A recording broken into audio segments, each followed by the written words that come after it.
Welcome, everybody, to Wire2Wire Sports Podcast. I am the NFL genius, Gene Walzek, and in the upper left corner, we got Kent State's own, Cleveland's own, College Contro.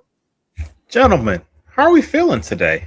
We got a lighter sports week, but I feel like this show is about to be a little off the rails at certain points. Like I'm curious to see what the show is going to look like, 2 hours from now. I can promise we're going off the rails tonight. I'll promise that. It's a full promise. From me to you. In the upper right corner, Scholastic Shally, Uncle Shally, Mr. William Shallcross. Off the rails.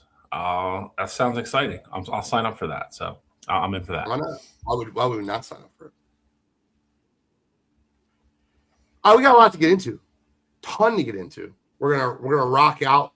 We're gonna get into some hot wire to start. College basketball breakdown.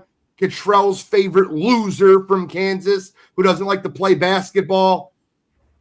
I'm kidding. We'll get into that. We got a little. Hopefully, we have trivia. I don't know if we have trivia. Shally, did you get your golf NASCAR trivia ready? Better question is: are you guys ready for trivia? Did you guys study up on the history of NASCAR like I told you to? And then we got some MLB. We're going to do our all MLB Central team. Next week, we'll do our all NL Central team. And then they're going to compete. And who's going to win? We'll debate on that. And we'll see who moves on. That'll be a fun conversation. But we got to start with Hot Wire. And Hot Wire starts with Cottrell. Absolutely. So a little bit of a lighter news week here. More recap, kind of preview, I guess, and, a couple things here. But first things first here, I felt like it's only fitting, now that the Winter Olympics has officially come to an end, that we touch on that a little bit. And, I thought it was an entertaining Winter Olympics, and especially we got to see it capped off with the United States men's team earning gold. Jack Hughes ultimately getting the golden goal in overtime there, beating Canada. And, it was just such a great game to watch there.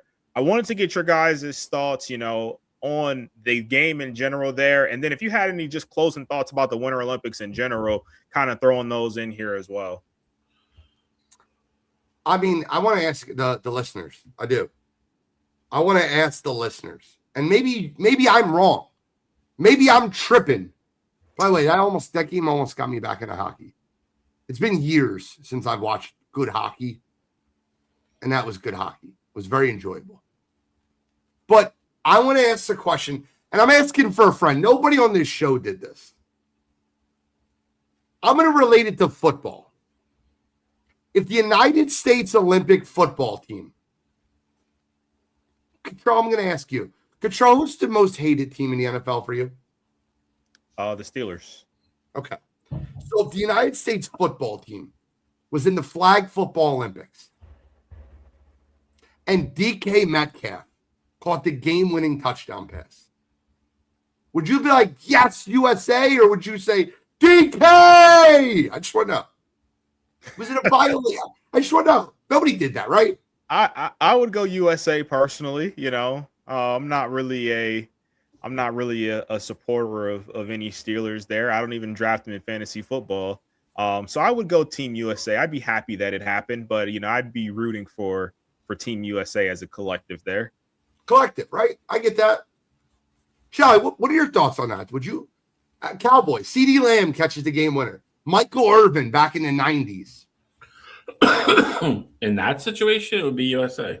I'm just checking. Because I think a New Jersey Devil scored the game-winning goal for USA. And Cottrell types in USA, and I'm typing in let's go. And all I see is the guy's name from a Flyers fan. Shally, defend your stance. Well, per the norm for Gene, we're gonna do apples to oranges here. Now, Cottrell, if I like the guy that caught the game-winning touchdown was an Ohio State alumni, if it was a Chris Olave or Garrett Wilson, would it possibly change a little bit? Yeah, that would definitely change some things. I'll rest my case there. Thank you, Your Honor. But all right, so if Olave is a Steeler, like signs with the Steelers, is that change your thoughts on Olave? As a Steeler, no, it wouldn't change my thoughts. But if he's playing for Team USA, he's gonna get some love from me for sure. God damn it! I hate losing these I'm just kidding with you, Shal. I'm just kidding with you. Jack is the man. I live and die by the Flyers. I know, Chris. I'm just busting Shally's balls. Let me do me. It's my cousin, by the way. I love that guy. No, but all seriousness, that was a great hockey game. I'll be the first to tell you, it is my fourth favorite of the four major sports.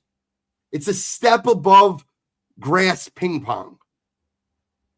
I mean, I think golf has surpassed hockey for me over the last 10 years.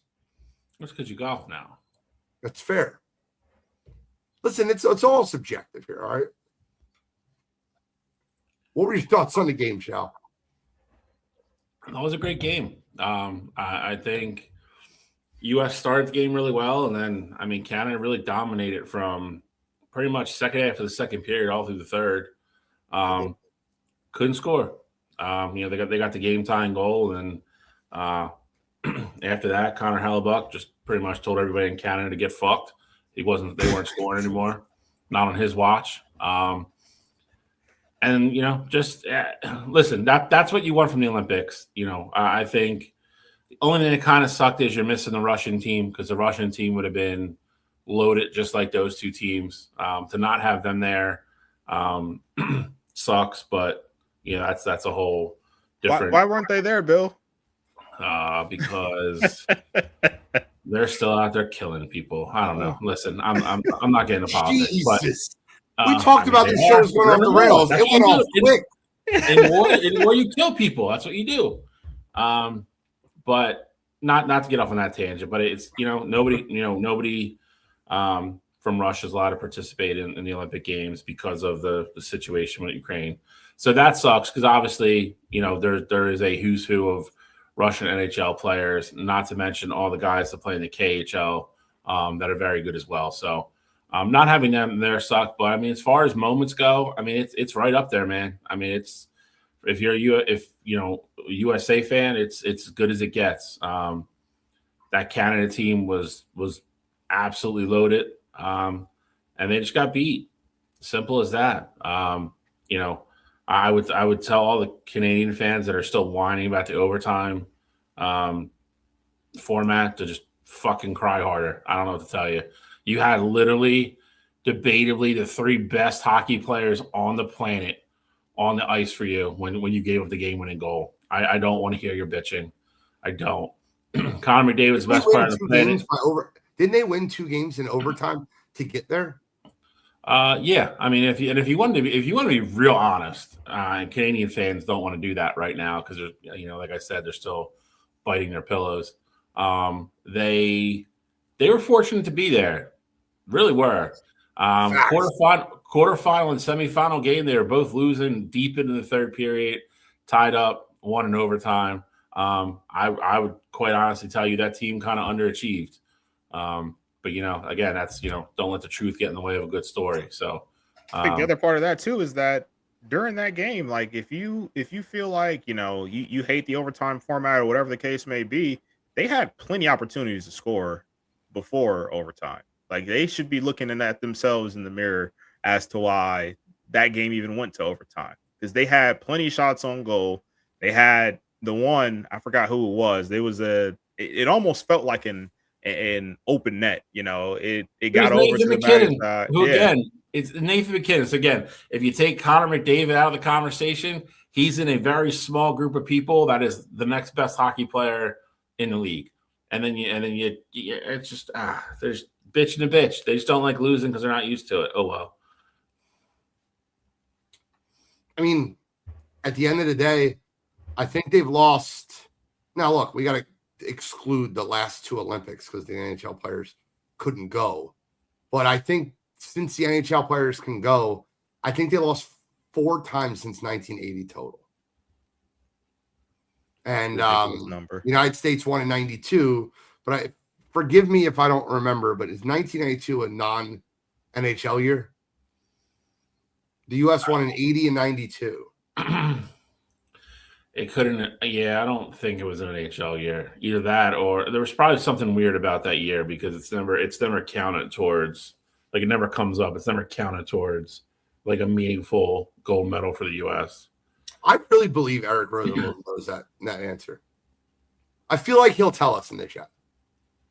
Not to mention, they absolutely pissed down their leg with the 5-on-3 situation that happened, which I'm not even a hockey guy, but just seeing it happen, like the 5-on-3, I was like, oh, this is where the game turns. Like I was like, this is where we're gonna go down one, and they're just gonna have all the momentum, and it's just not gonna turn back. But as soon as that didn't happen, again, me as the casual guy here, I'm like, oh, USA, they got all the momentum here. They're gonna get this. They're gonna figure this thing out. Like they're gonna find a way to win this game. And then that's exactly what they did. And I was even texting you guys in overtime when Jack scored the goal. I was watching it, like I had my sound down a little bit, and I swear I could not even tell that the puck went into the back of the net. But then I see everybody celebrating, and it was crazy. I was like, that was a hell of a run there, and a hell of an opportunity to get a shot on goal. And I was like, that would have been like the one. And then I turned the volume up, and everybody's going crazy. I see everybody celebrating. Gene, I'm with you. I haven't been into hockey in a really long time, and that game, like that, gave me memories of the 2022 World Cup on the soccer side of things, where we were talking about on this show how that was like one of the best World Cups we've ever seen. Well, that was probably one of the best Olympic hockey matches I've ever seen for sure. Well, I mean, honestly, it's funny you bring that up because that's what it was like to me. Like except I used to be into hockey. I'm not into hockey right now, but I used to be into hockey. I've never been into soccer. Now, I'm going to be honest with you. I'm kind of getting excited for the World Cup. I shouldn't admit that. It kind of kills my but I'm kind of getting excited. It's going to be it'll be different this year because it's in the U.S. too, so it's going to be unavoidable. I mean, there's a couple local games in Philadelphia. We have 4, I believe. I can't wait to watch the Pride game in Seattle. Who's playing in that game? We're getting back to this. It's still one of the funniest stories of all time, guys.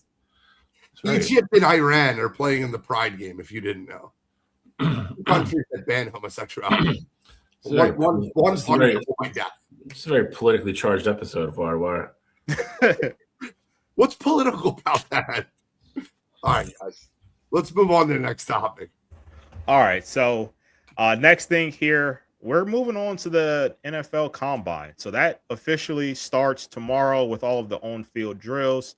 I feel like this is always one of those fun things to kind of bring up, especially with, a lot of the people who are going to be competing. And it seems like almost everyone's going to be competing. Like we don't have that many players sitting out of things. Fernando Mendoza said he's not going to throw, but outside of that, pretty much all of your other top athletes are going to be competing. Wanted to get your guys' thoughts on that. If there's anybody specifically you're looking to see how they test, or even if, I know the 40 is always the fun one to talk about. If there's anybody that you think that may have a chance to take down that 40-yard dash record as well. I think the one thing that not surprises me, what pisses me off most about the Combine is it's the only time I ever hear about dumb shit like Reuben Bain Jr.'s arm length isn't long enough to be an NFL elite pass rusher. Like, guys, shut up. Oh, yeah, like the hand size, the arm length, like dumb shit like that gets brought up at the Combine. And like, if I'm Reuben Bain Jr., I'm just like, fuck it, I'll go home. I'm still gonna get picked top 5. Like, just watch the national championship. Just watch the college football playoff. Like, what do you need to see more from me? I think it's interesting for edges. I'm with you. Like, I get it. That makes sense. But like, I do think certain positions do require like certain things. Like we always talked about all the time about, Kenny Pickett having the baby hands. And I'm not saying that's why he's not a good quarterback, but it definitely gives you, a reason to kind of question, what he can do or what he's going to be able to do at the NFL level. And then I think about arms specifically, maybe not at edge. I mean, I guess a little bit at edge, but more so for the tackle position. I think Really? if you got short arms, offensive tackle, not defensive tackle. Oh, You got short arms. Like maybe I worry about what you can do on the outside when you're going up against, speed rushers that have power. Like you're going up against the Bosas, the Max, the Von Millers and things like that. Maybe I feel more comfortable with you playing guard because things are going to be closer to you. So I hear what you're saying. For some positions, it really doesn't matter, and even for the elite players at tackle and things like that, it shouldn't matter for you either. But I'm with you though. I think Ruben Bain is one of those ones where you should never be worried about his measurables. And the other thing I'll say, just to kind of piggyback off that, is when you see receivers that absolutely dominate at the college level and they go out and run a quote unquote slow 40 time, it's like, well, no one really caught up to them in game when they broke free. I don't really care what their 40 time was. Last year that was Tez Johnson. And for me, I never had an issue with seeing Tez's on field speed there. So I'm with you on that aspect of it. I thought you were going to talk about defensive tackle because you know what Milton Williams' nickname was, right? I do not. His nickname was T-Rex because he had short arms, and it seemed to help him become a Super Bowl champion and a $26 million defensive tackle that took the New England Patriots to the Super Bowl. I just don't understand. When you watch somebody like Ruben Bain play football, I don't worry about his arm length. I don't think that offensive tackles are going to be able to push him around. Just watch him. Bro, there's certain guys you can watch on film, and they just jump off film. And Ruben Bain Jr. to me is one of those guys that, like, I love everything that guy does. Like I said it about Will Anderson.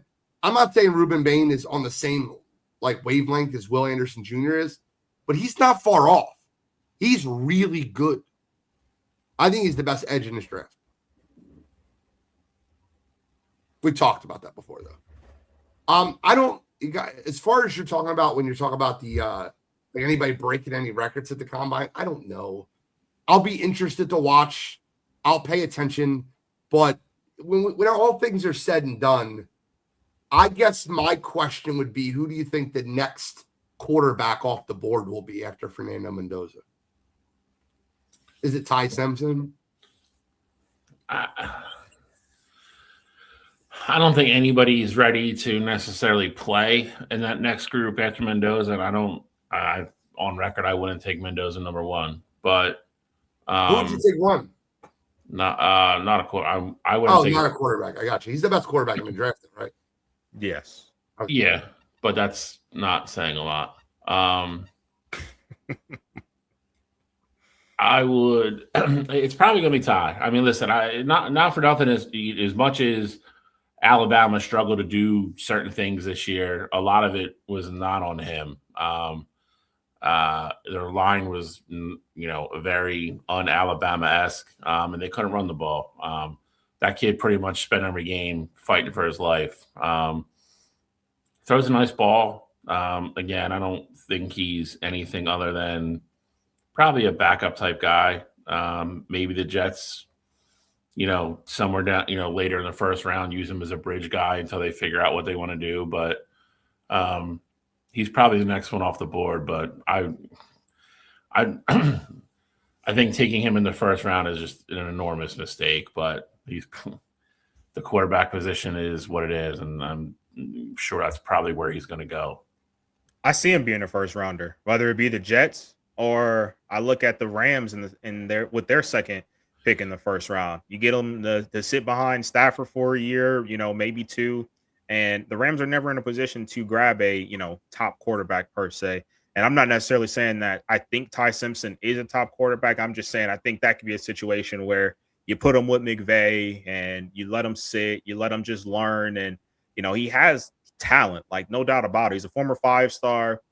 You saw the flashes while he was at Bama, but like you said, Bill, it was inconsistencies at times, and then also didn't have a good run game or a good offensive line there. So you definitely still have question marks there. But I'm with you though with the Mendoza thing. I think there's too many. I don't want to use the word generational talents, but I think there's some really good top end talent here If you're the Raiders, you have to take a quarterback 100%. But the Reuben Baines, the Caleb Downs, the Arvell Reeses, the I think Makai Lemon is going to be special. I'm not saying you draft him at 1 or anything like that, but like I just think the top end, this draft is so top end heavy that I would have question marks with any position, like with the quarterback position specifically. Those two are going to tell you no, Eric. I'm going to tell you yes. And elite's a strong word, but I think he'll be very good. The question is for the podcast listeners, do we think Mendoza will be an elite quarterback in the NFL? My answer is I think he'll be a very good quarterback. I think he'll be a top 15 quarterback in the NFL. Probably not year 1, but I think he'll be top 15. You guys don't think so, right? No. Okay. And the next group after Simpson is the who's who of the guys that have been bounced around college football. The Garrett Nussmeyers, Carson Beck, Cade Klubnik, Drew Aller. Like, that's the next group of quarterbacks after Simpson. Any of those 4 guys you see ever being a starting quarterback in the NFL and being good? I think Drew is still somewhat of I don't want to use the word fascinating, but curious case because he has all the physical tools. He has all the height, the size, the arm. Does he go to the right situation and actually get developed by somebody not named James Franklin and really learn the position and sitting behind somebody for a couple of years? Maybe. And if that's the case, I think he could be a good quarterback, but not taking him in the first 2 days. Yeah, I don't think any of them are good, including Drew. I think the biggest thing with them is that we talk about situation matters all the time. Like, I truly think that with them, there was a point in time where all 4 of those guys were considered first-round quarterbacks. Like, whether it be a year ago or 2 years ago, all of them were considered to be, a first-round quarterback at some point. And so I think the talent is there, but you ultimately have to get it out of them. Like, Cade Klubnik went back to school, and we saw how poorly that went. I think Drew is one of those ones where kind of in a unique situation because, granted, he didn't look great while he was playing, but then he got hurt with the season-ending injury. So, like, we don't ultimately know what his senior year could have looked like there. It's already come out from the Senior Bowl that Nussmeier was playing the back half of the year with an injury, and a lot of people said he was throwing a lot better at Mobile as compared to what he was during the back half of the season at LSU. And then with Carson Beck, I think, me personally, I had a ton of question marks with him, especially with the turnovers, the decision-making, things like that. But then you see Miami go and, make it all the way to the national championship game. And, he didn't necessarily light up the scoreboard or anything like that, but he didn't make a lot of poor decisions like you were seeing him make, throughout his career there. And it gives you something to kind of, I don't know, have the right optimism about, but like the right coach can get out. But guys, I'll be honest with you. Every one of these quarterbacks scouted, not scouted, but my eye test told me all of them were better than Brock Purdy coming out. For sure. Brock Purdy looked like shit at Iowa State. And You're talking about a guy who lost 13-3 to Iowa. Like now. Correct. Right. I think I'd be curious to Kyle Shanahan. So I'd be curious to see, especially with all of the rumors about what Minnesota wants to do. Not saying I think they draft a quarterback high or anything like that, but like maybe, 6th round, 7th round, they get a quarterback and get some competition in there. I like Kevin O'Connell and what he can do at the quarterback position. Obviously, you see what success Sam Darnold had while he's in Minnesota. And then, of course, he's a Super Bowl champion now. So I'm not out on J.J. McCarthy, but I'm curious to see if a situation like that would open up for, one of these quarterbacks outside of, Ty and Fernando. That'll eventually happen. You'll eventually be out on J.J. McCarthy. It's coming. It's coming. Just need time. Okay. Well, 2-3 years from now, you're like Skip Bayless with Tim Tebow, But No, I was too early on Drake May, was ready to just take my victory lap, and then next thing I know, he finishes second in the MVP race. it's fair. Guys, we've been wrong before plenty of times, so I get it. I've been wrong before. Carson Wentz, he's the GOAT. Like, nope. All right, let's move on. All right, last topic here. It has been announced this past week that Floyd Mayweather and Manny Pacquiao will be fighting again. And this is coming on the heels of it being announced that Floyd Mayweather will be fighting Mike Tyson in an exhibition match. And then this one here will be a sanctioned matchup against Pacquiao. And, obviously we are well past the prime of this fight. We were past the first time that they fought, but just wanted to get your guys' thoughts and reactions to this one being signed, and I guess an early look of what you're expecting in that fight. It's embarrassing. It's embarrassing. The whole world begged for this fight 3 years before it happened, and then you finally got it when they weren't in their prime. Definitely not Manny. And now this is a money grab. Just stay retired, man. Just stay retired. Let the new generation of boxing keep boxing. This is a money grab. I don't even want to watch it because I feel like that supports the bullshit. Shall we? I mean, if you could find a fuck to give, that would be the first one I would care about. I'm with Gene. I think this is embarrassing. It's not going to look good. I know you're going to have people come out on both sides and say they're both still good boxers. I mean, what Floyd hasn't fought in what? Like, what was Floyd's last fight? I think Floyd he fought Logan Paul. Yeah, he fought somebody else after that in an exhibition. He's actually had a couple exhibitions. I can't imagine either one of them need money, but who knows?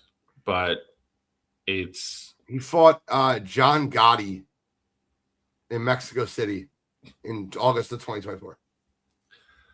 All right, so you'll be almost 3 years by the time that happens. I'm dead spot on with Gene. I don't want to watch it. I don't want to contribute to it. It's not going to look good. It's not. It's going to be a mess. I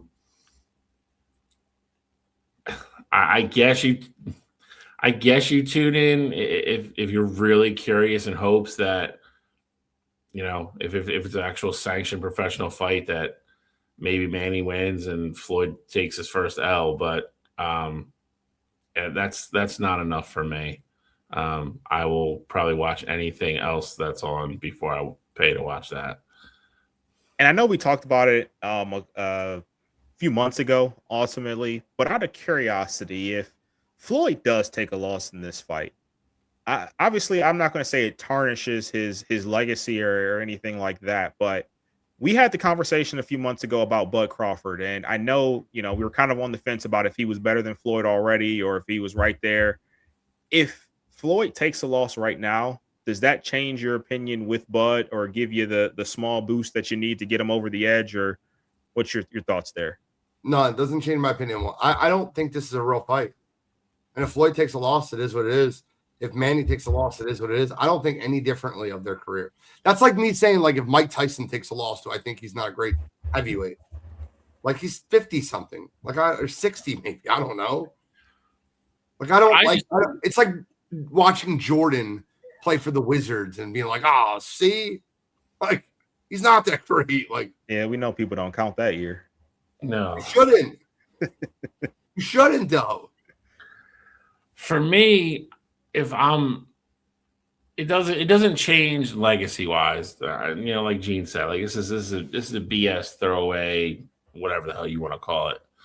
But if it's a real fight, like that's his record will reflect that. And I already have Bud ahead of him, but it wouldn't change anything for me. But if I'm Floyd, it's very rare that you can be that guy that's as accomplished as he is and sit there and have that 0 in that column.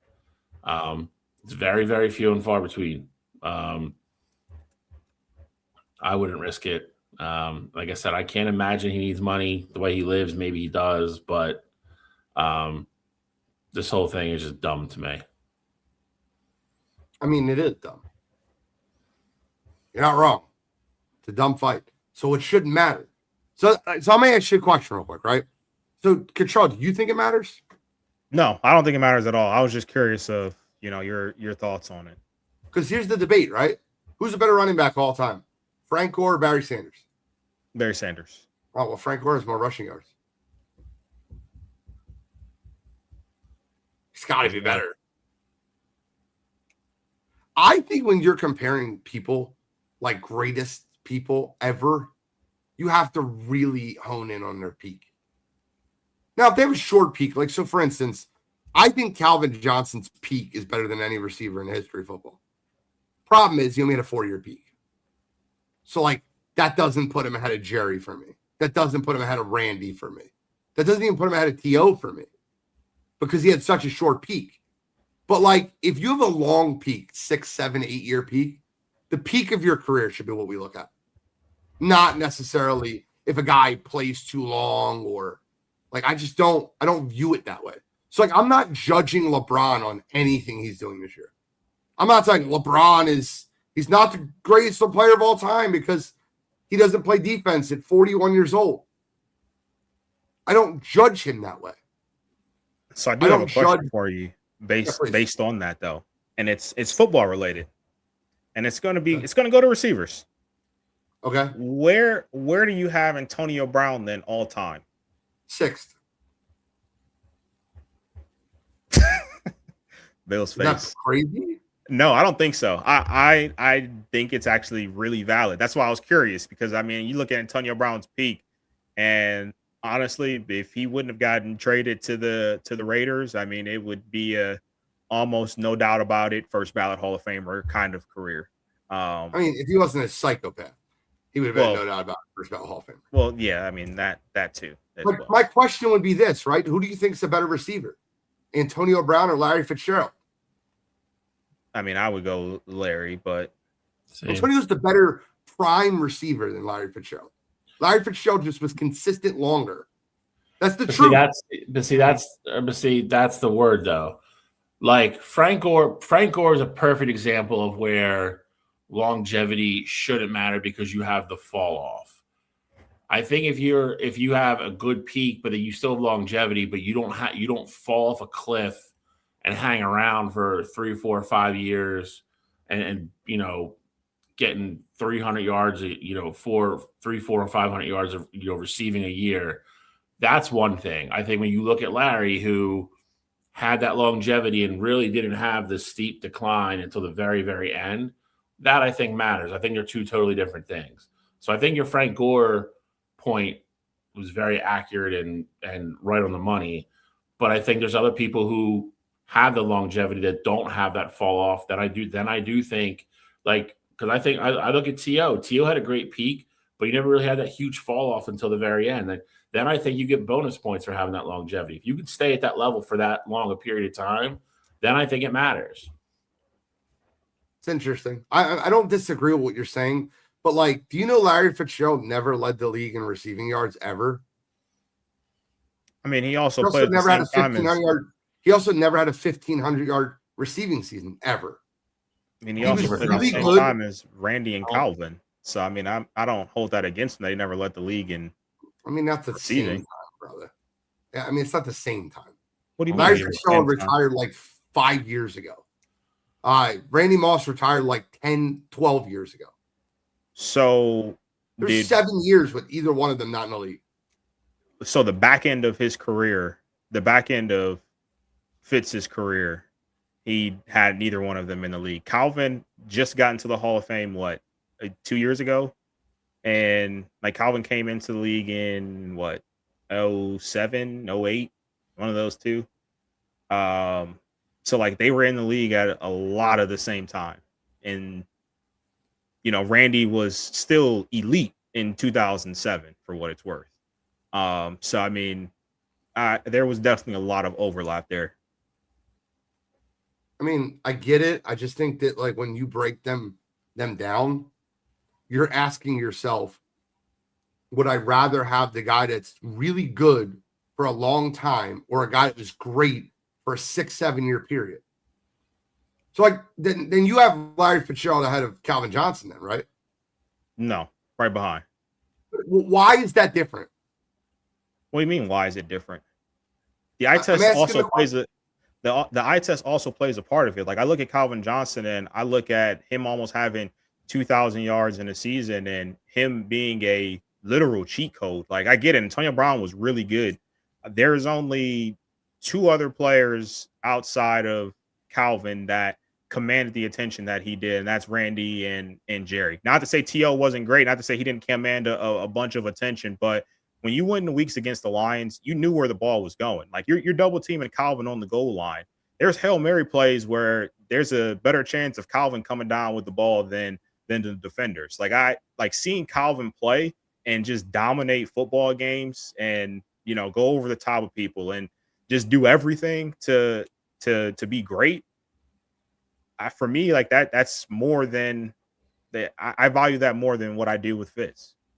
So you're just using eye test because statistically, Antonio Brown was better. He had more yards, same amount of touchdowns. Career yards, okay, yeah. He had more career yards and the same amount of touchdowns. So what would be the argument? So again, did Antonio Brown ever have almost 2,000 yards in a season? Yeah, it's 1,700. Well, 1,900 something is more than 1,700. Yeah, I'm sorry, 1,834 was his career high. So 1,900 is still more than that. Yeah, his career high was better than Antonio Brown's. You're absolutely correct.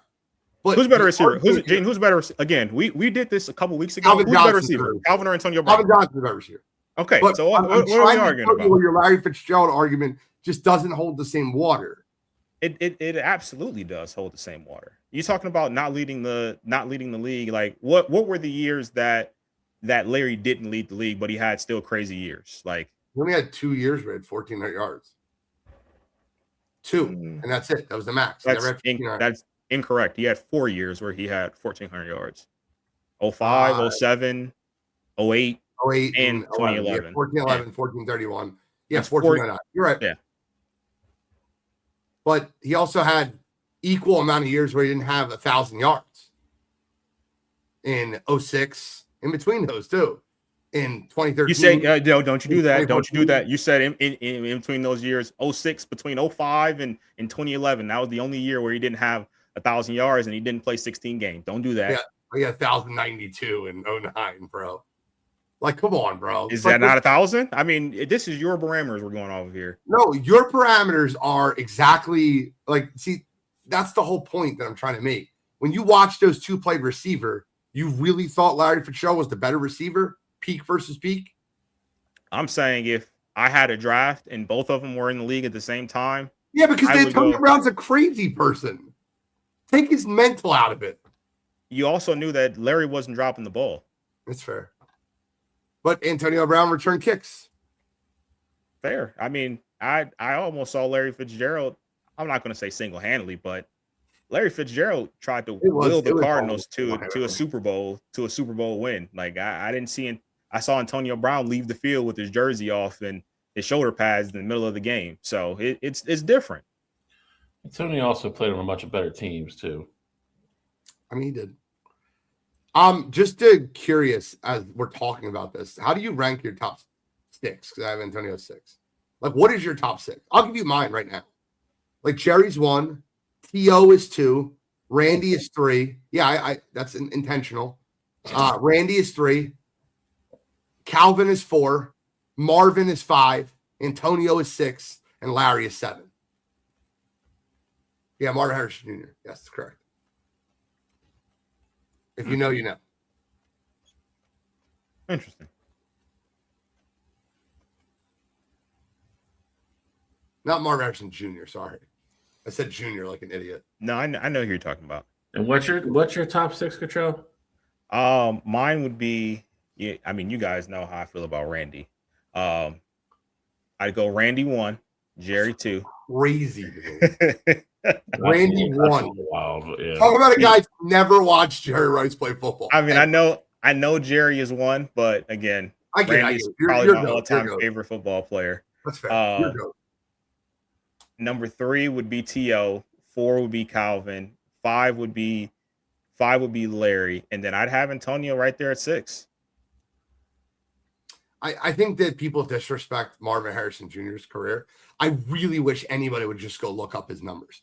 He's absolutely ridiculous. Like, we're talking about arguing Larry Fitzgerald and Antonio Brown, and Marvin Harrison Jr.'s numbers dwarf both of theirs.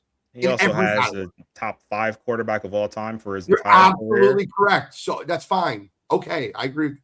That's not. I'm just saying that plays a part into it, though. 15,000 yards been done 4 times in the history of football. He's one of them. Frank Gore? Stop saying junior. Damn it. Marvin Harrison Sr. Thank you. Just say Marvin Harrison. That's all I got to say. Yeah. Well, I don't know. Juniors in the league, I get really I don't that. So, Shai, what is your top 6 or 7? How do you look at it? I go Jerry 1. Yeah, well, I think that should be what it is. Yeah, I mean the guy is literally the standard of the position. Randy and T.O. is really it is really an interesting conversation.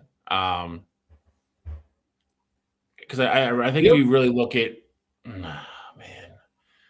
from the majority of their careers, I actually think you can make an argument that T.O. is the better all-around receiver. No one says you got T.O.'d. That's fair. That's fair. I'll go T.O. 2, Moss 3, Calvin 4.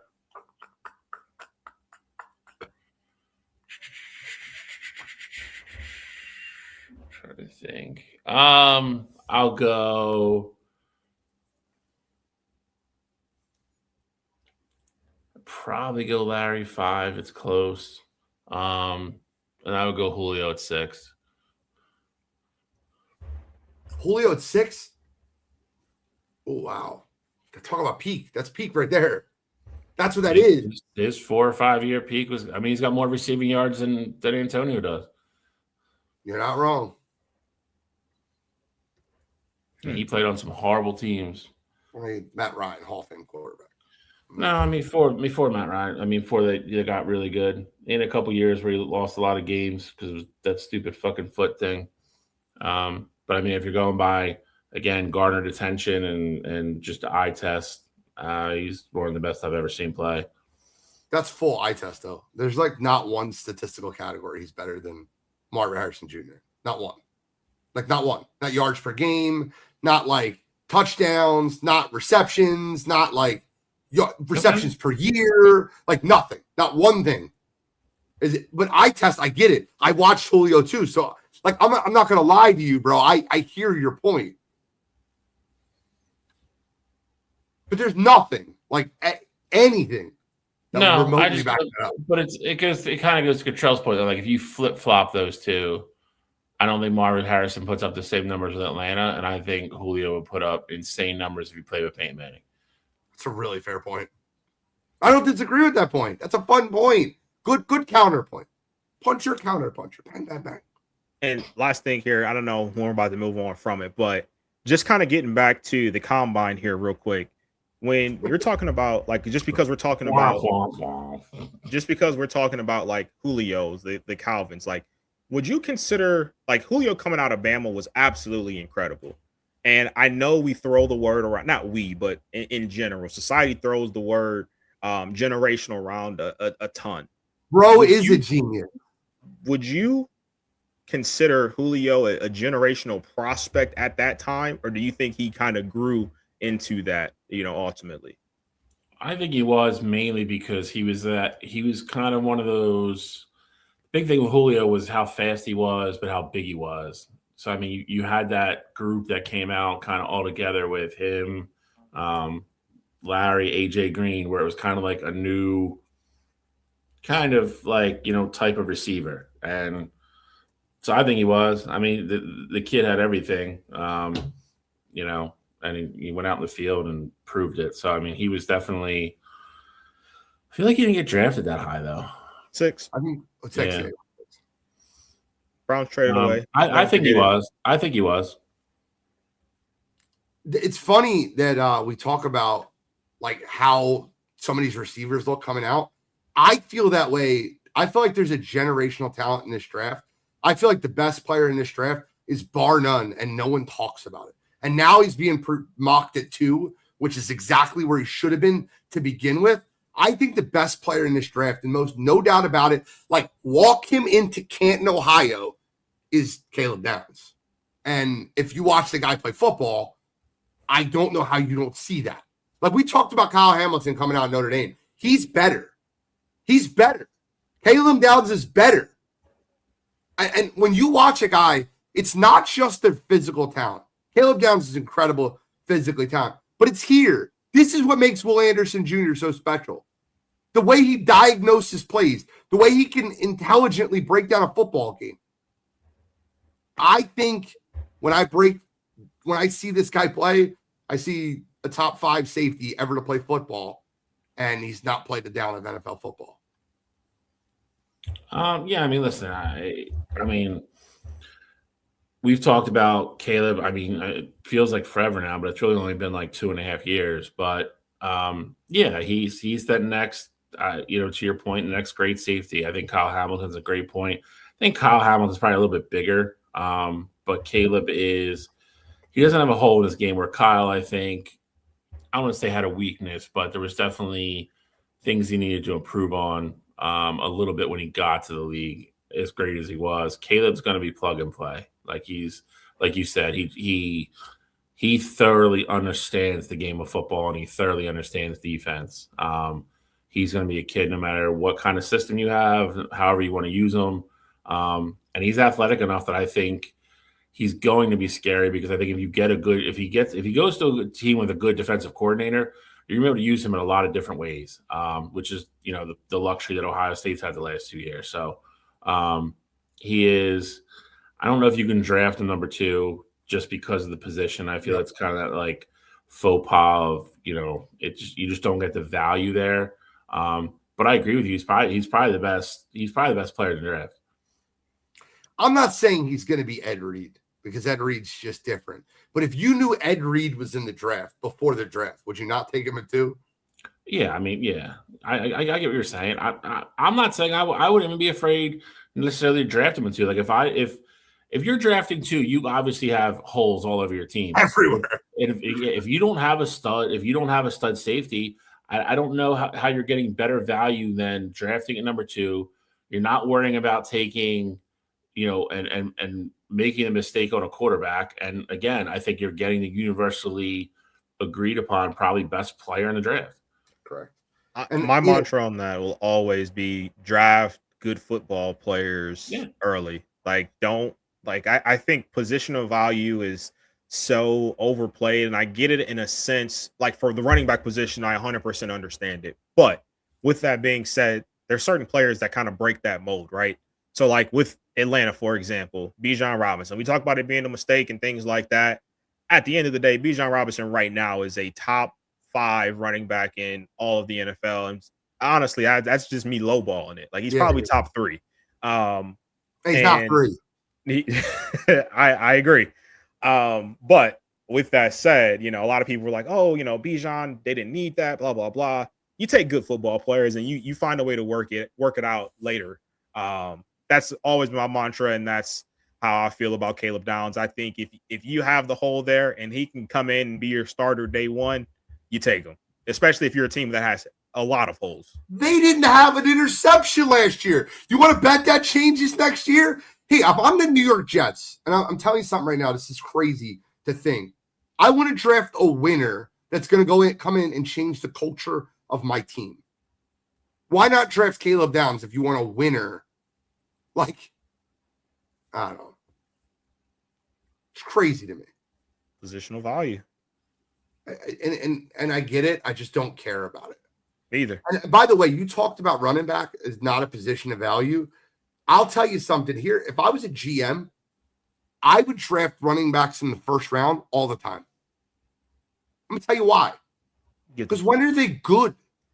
Early on in their career, you let me get the 5th-year option. Let me get them locked in for 5 years. Franchise tag, then throw them to the curb. Correct.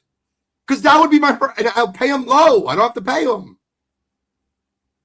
That's all I would do if I had a team. I would look. Jahmyr Gibbs, first-round running back. No one thought should be a first-round running back. 5th-year option. He's one of the best players in football. Bijan, CMC. Now, granted, it wasn't with the team that drafted him, but like, look at that talent. Saquon, Ezekiel Elliott. Obviously not now, but when they drafted him. But I'm thinking of running backs that were drafted. Look, if I'm the Las Vegas Raiders, I draft them in those. Fine, I get it. Yep. But I'm putting $100 million of my cap money into the cap. I'm putting it all in the line, into the line. I want to build up my offensive line. I want to let my Maserati that I have in the backfield named Ashton Genty run the football. Because I got 4 years left of them. And I'm playing 2 tight end sets all day. Give me Bowers and Mayer on the outside. Bang, bang, right there. That is my plan. I'm going to have the best offensive line money could buy. And I'm going to push people around. Sorry. It's a good philosophy for sure. And I know we're going to probably get more into it next week because NFL free agency will be basically here. So, for sure. And I mean, I'll be curious to see where Jeremiah Love ultimately ends up too, because I think he's going to be the only running back taken in the first round. So at what point do teams say, hey, we're going to draft this running back here? And I don't want to say he's a can't miss prospect, but I mean, I think he's one of those ones where, like, if I had 10 guys who I was sure about, he is 100% in that group of 10. Agreed. I don't. So can I ask you this? And I don't want to go too far off this, but this is a terrible running back class. Am I right when I say that? I think it's a terrible running back class. Yeah, if you're looking for a starter, yes, it's a terrible class. And when I look at Jeremiah Love, I don't think he's going to be a better running back than what Bijan is. Nope. I don't think he's going to be better than Gibbs. Nope. I think Jeremiah Love can be a better version of Kenneth Walker. And that's what I see in Jeremiah Love. A better version. That guy just won a Super Bowl MVP. I'm not shitting on Kenneth Walker, but I don't think he's generational. And if he's not generational, I don't take him in the first round. My argument against that would be, I think he has glimpses to where, do I for sure see him being better than Bijan or Jahmyr? No. But could I see him going to the right? Like, for example, I've been mocking Jeremiah Love to the Kansas City Chiefs. And if I see Jeremiah Love next to Patrick Mahomes in an Andy Reid offense, I think he could look very similar to what you saw from Saquon Barkley his rookie year with the Giants. Whoa, that's a very, very high ceiling. Saquon is one of his favorite comps. It's not to say that I think he's going to be Saquon. I'm just saying I think right system, right team around him. He has all the talent in the world. He has the elusiveness. He has the breakaway speed. He has the power to go with it. He can catch the ball out the backfield. Like Notre Dame, I've started to watch Jeremiah Love tape. Notre Dame has split him out wide a couple times and played him in the slot. Like, he has all the tools 100%.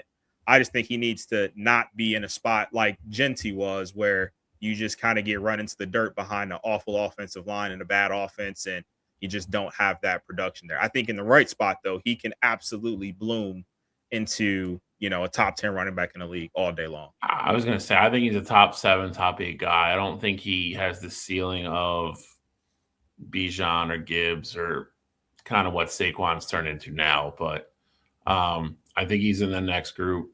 Like, I think if you put it if they came out in the same class, I would have gave really hard consideration taking him over Genty. Oh, yeah, that's fair. That's fair. All right, we got to move. Guys, why we're debating this. Do you guys want to knock trivia out and then we get in college basketball? I don't want to shortchange college basketball. How do you guys feel about that? That's good with me. Because we got a fun MLB debate coming up. Like, I almost would rather do MLB after trivia and then end with college basketball. Can Whatever we you guys like, want to do. I'm flexible. Phil, is that all right with you? Fine, man.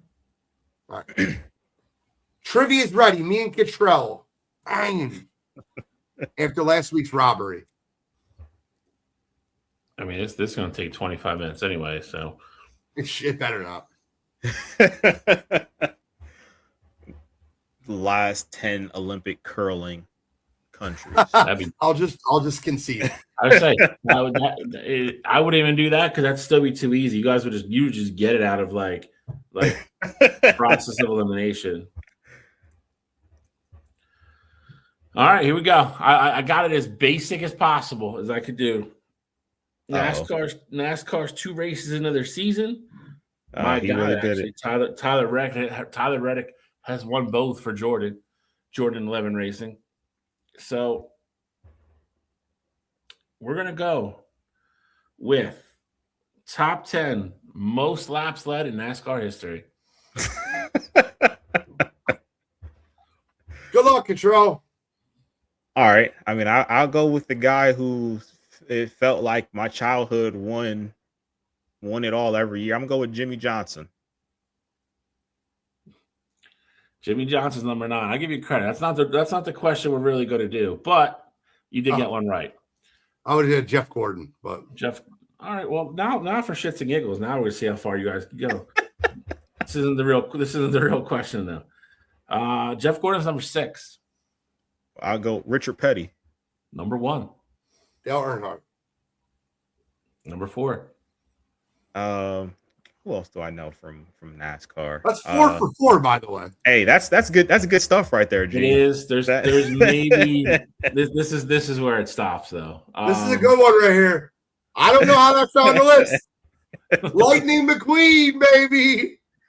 There's one more maybe you get, and that's probably it. Denny I'll be Hamlin. honest, there's 2 or 3 on here that it would have took me a while to get. Denny Hamlin. No. I'm not. I'm Dale Earnhardt Jr. No. One of the Bushes. Which one? Is it Kurt or Michael? Kyle. Kyle. Who said Kurt Kyle or Michael Busch? I said Kyle. Kyle's number 10. Kurt used to be my guy. There we go. Kurt's not on here though.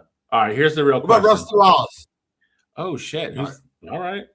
Rusty's number 8. I cheated because Eric said it in the chat.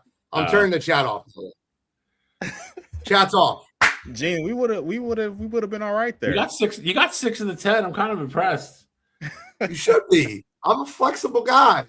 There's one more that's kind of a household name. The other 3 you guys aren't getting.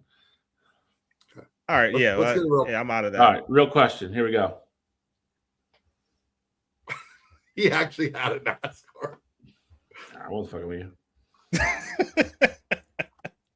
After the robbery of last week. All right, here we go.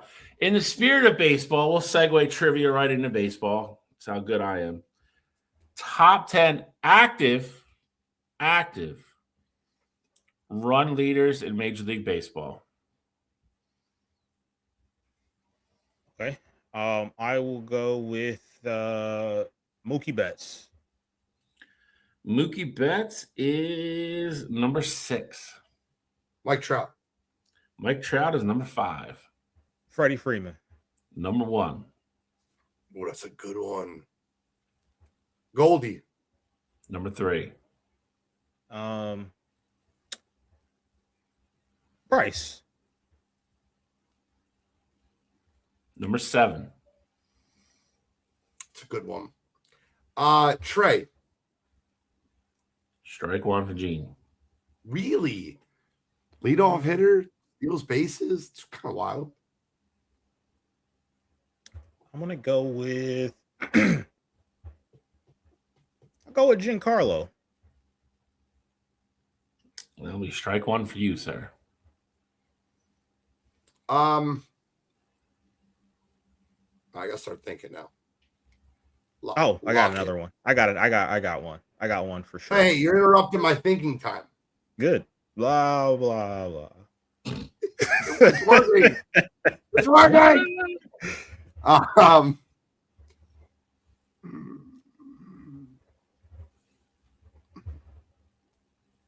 Sorry, I'm going through teams. Good for a long time. Good for a You have long 10 time. seconds, sir. I fully understand that. Nelson Cruz. Not on the list. Jose Altuve. Number That's 4. great. That's it. I don't know. That's great. You That's said the one it that quick. came to mind. It came to mind. That's why I had to get it out there. I'm kind of. I think I'm kind of cooked, bro. I'm just thinking. I'm going through like. Is it 4-2? Yeah. No, I think I have 3. I think I'm up. He went first. It's 4. He went 4-3. first. Yeah, 4-3. Nolan Arenado. That's a good one. He's not on the list. It can't be 4-3 because you're missing 4. Okay, so it's 4-2 then. I got Betts, Harper, Altuve, Freddie. Gene's got Goldie, Trout. Manny Machado. Number 9. I can't catch up. You Nice still tie. win. Oh, You still nice tie. win. Nice win, Cottrell. You still tie. Schwarber. Force overtime. Who? Schwarber.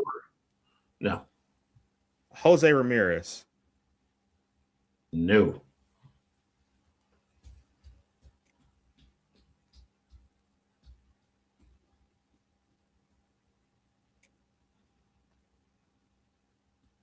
I can only think of really good players now. Corey Seager.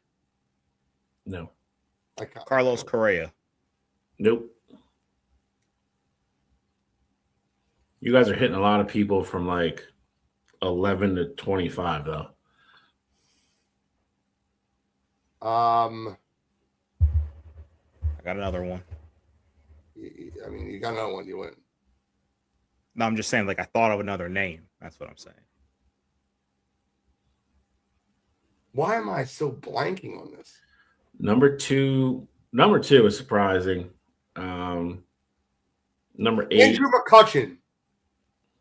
Is it your turn? Yes. Yeah. McCutchen's number 2. 2 left. That's a good one. Number 8, number 10. Bellinger. Nope.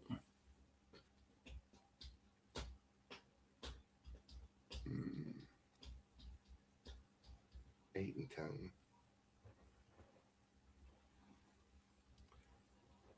Ha! Why am I so drawing a blank, man? My brain is matched with bullshit.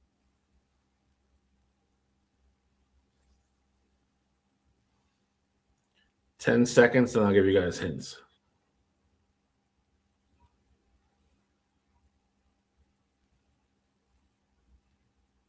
Five seconds.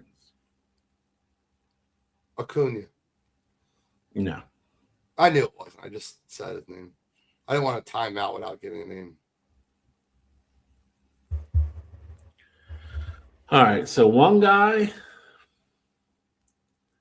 has played for Cleveland, Philadelphia, Kansas City, Seattle, Pittsburgh, Milwaukee, Minnesota, and the Cubs. What the hell? And the other guy, well, that really gives it away, but the other guy's played his whole career with Milwaukee. I know who that is. Whole career with Milwaukee.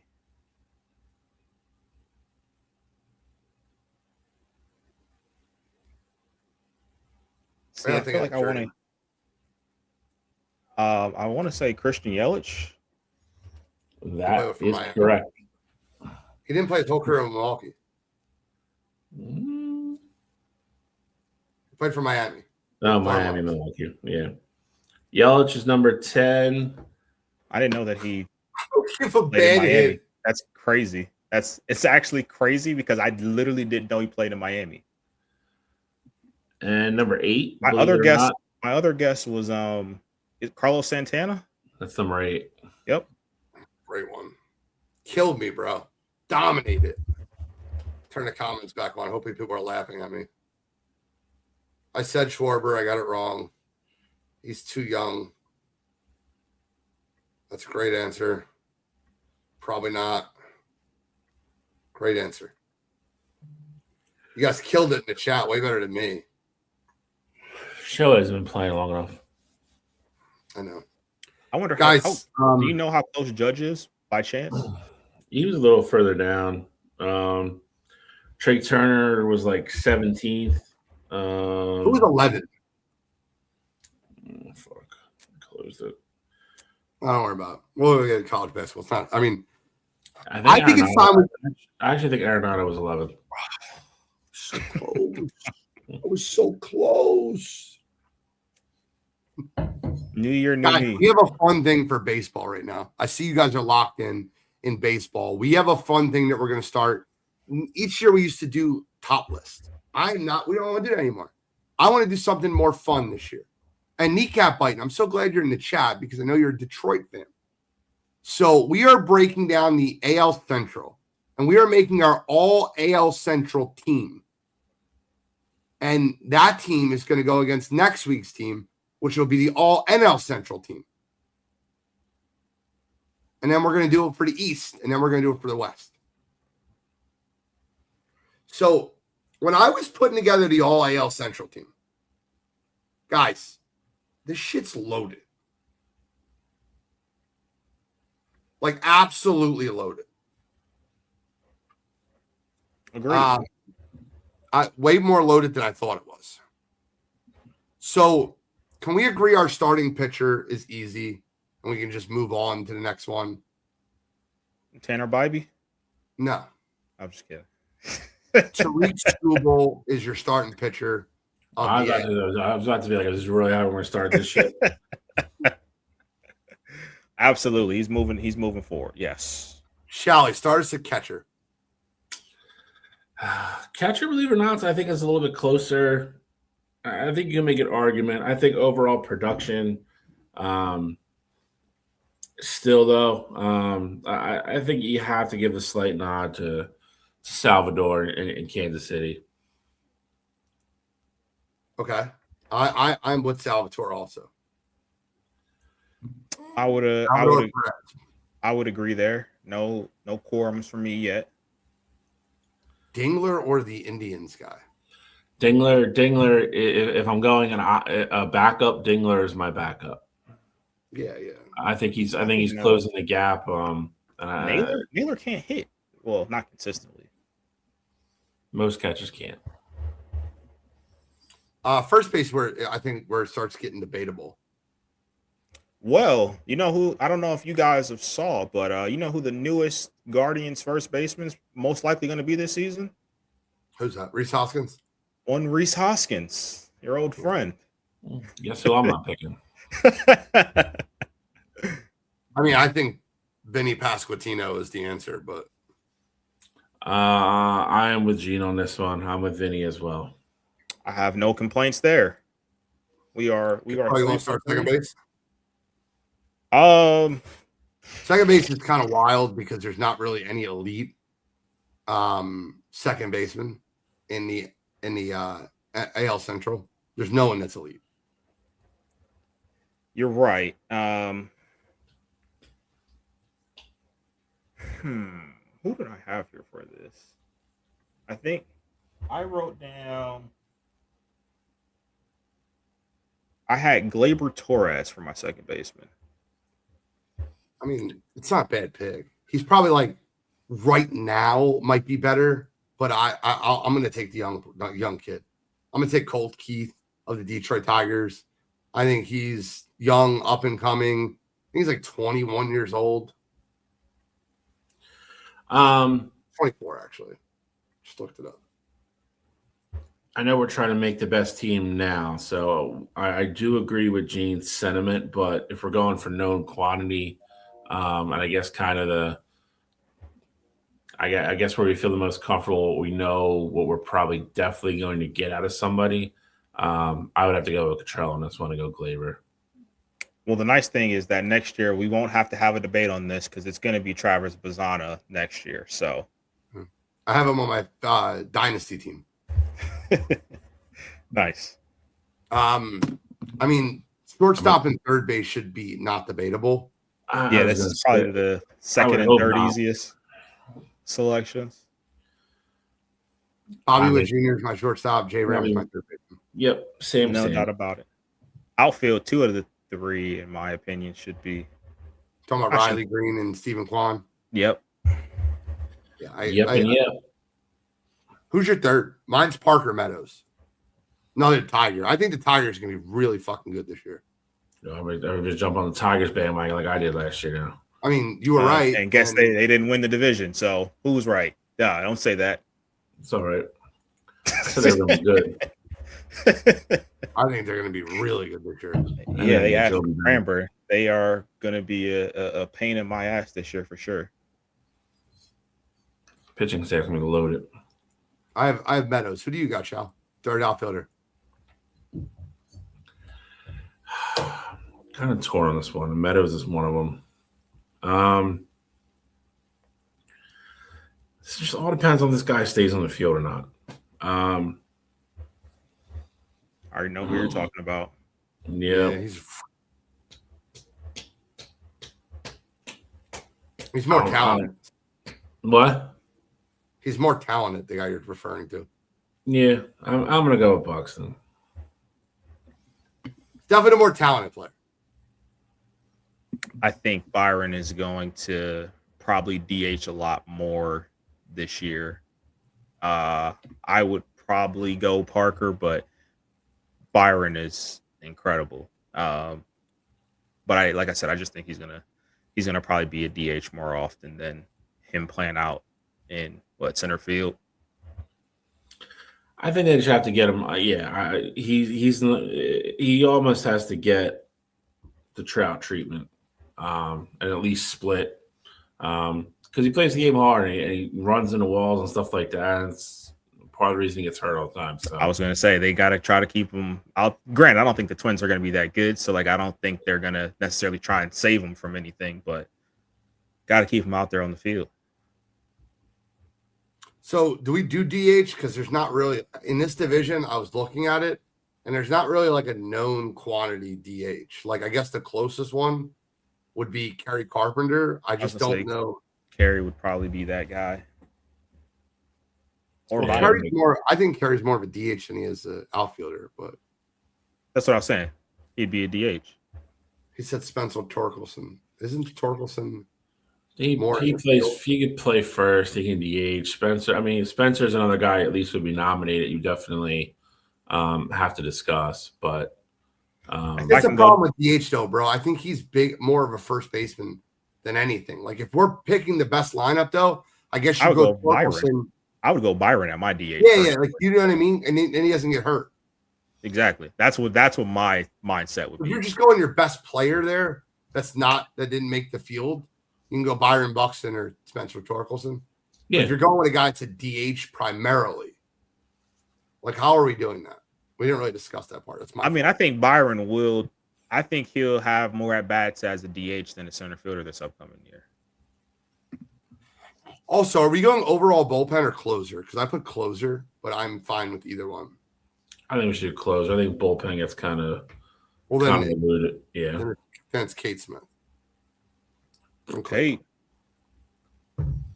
Yeah. Kind of crazy how you go from one of the best middle relievers in baseball and just kind of get thrown into the closer role and just figure it out. Somebody was throwing pitches, bro. Baptism by fire, though. Yeah, the guys ahead of you get indicted on federal gambling charges. I mean, that speeds up the timeline a little bit. For sure. The crazy part is that they had it, like the allegations and stuff are also from that 2024 season, and he was lights out in the playoffs. You can be lights out all you want. If you tell somebody my second pitch, I'm going to throw 6 feet into the dirt, just bet ball, like, sure. And then everything else is the same. Yeah, I get it. He definitely had a great. The concept was great. The execution was piss poor. Yeah, well, when there's, just to be clear, and this is the part I don't think anybody understands, $4,300 average bet on a pitch, and $300,000 was bet on his pitches. Like that's a red flag. Like it's the same thing that gets people like. It's funny. We had this hypothetical the other day because we were talking about a movie. I'm not going to bring up the whole thing, but it's to Gene's point. Greed is always what gets you caught. Because again, you could have sat there and instead of betting $200,000 if the guy just pipes a fastball like 99 in the corner, for anybody to go on a betting app and be like, you know what, I'm gonna bet $100,000 this next pitch is in the dirt. That's wild. Like that, like so. That's again, another level of gambling. Yes, if you're smart and you know what, I'll do this over the course of 100 games this season. I noticed that. I noticed that Class A comes in out the bullpen, and that first pitch is just bad. Let me just ride this wave until I can't anymore. Yeah, let me ride this wave a couple times. Yeah, like you know what I mean? Like yeah, let me ride the wave till the FBI knocks my fucking door down because that's what's gonna happen. I think it's wild though that the one pitch that he actually had and it got called a strike. It was so far in the dirt, but somebody still swung at it and like. They were having the text exchange about. I was in a fixed game and I had the ball and the guy swinging. I'm like, what the fuck, man? It's like when you have a team and they're like plus 7.5, and then they're winning by 6, and somebody decides they want to dunk at the end of the game. Like, you scumbag. It's that never happened to me before. Greed always. That's a bad beat. Greed always gets you caught. We were like, it's funny because we were just talking about sports betting, and then we were also talking about like if you were like a world-class thief and you actually set yourself a number and then you actually got to that number to where you were like, I could walk away and you'll never get caught.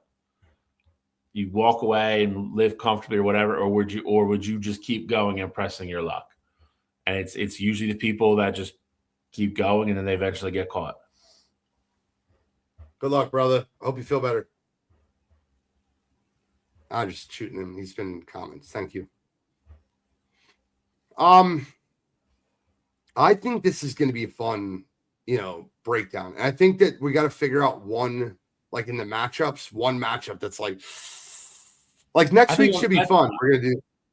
I think you'll naturally get that. I think you'll get better discussions with certain other divisions as well. Like I think the Central is just kind of more cut and dry than I think a lot of other divisions are going to be. Well, I think the Central could win it all. I absolutely can't wait until we get to the NL East. Yeah, like NL East is a shit show. Like it is. Trey Turner or Frankie Lindor, like that's literally what you have to decide. Like you're gonna have to leave one of them off, like completely. Correct. Because you can't. Your DH is Schwarber. Like you're not like, so I'll stick one of them at DH. You can't. Yeah, which means you're really taking. I mean, you're leaving Matt Olson or Bryce Harper off. Correct. Can I move Trey to second base? No. Nope.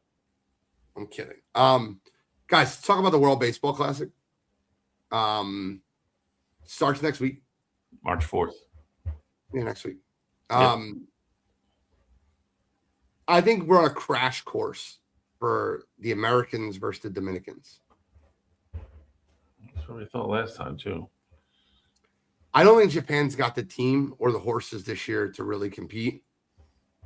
I think with Skeens and Skubal at the top of the American rotation, with the bats that they have, and then that Dominican team is absolutely loaded.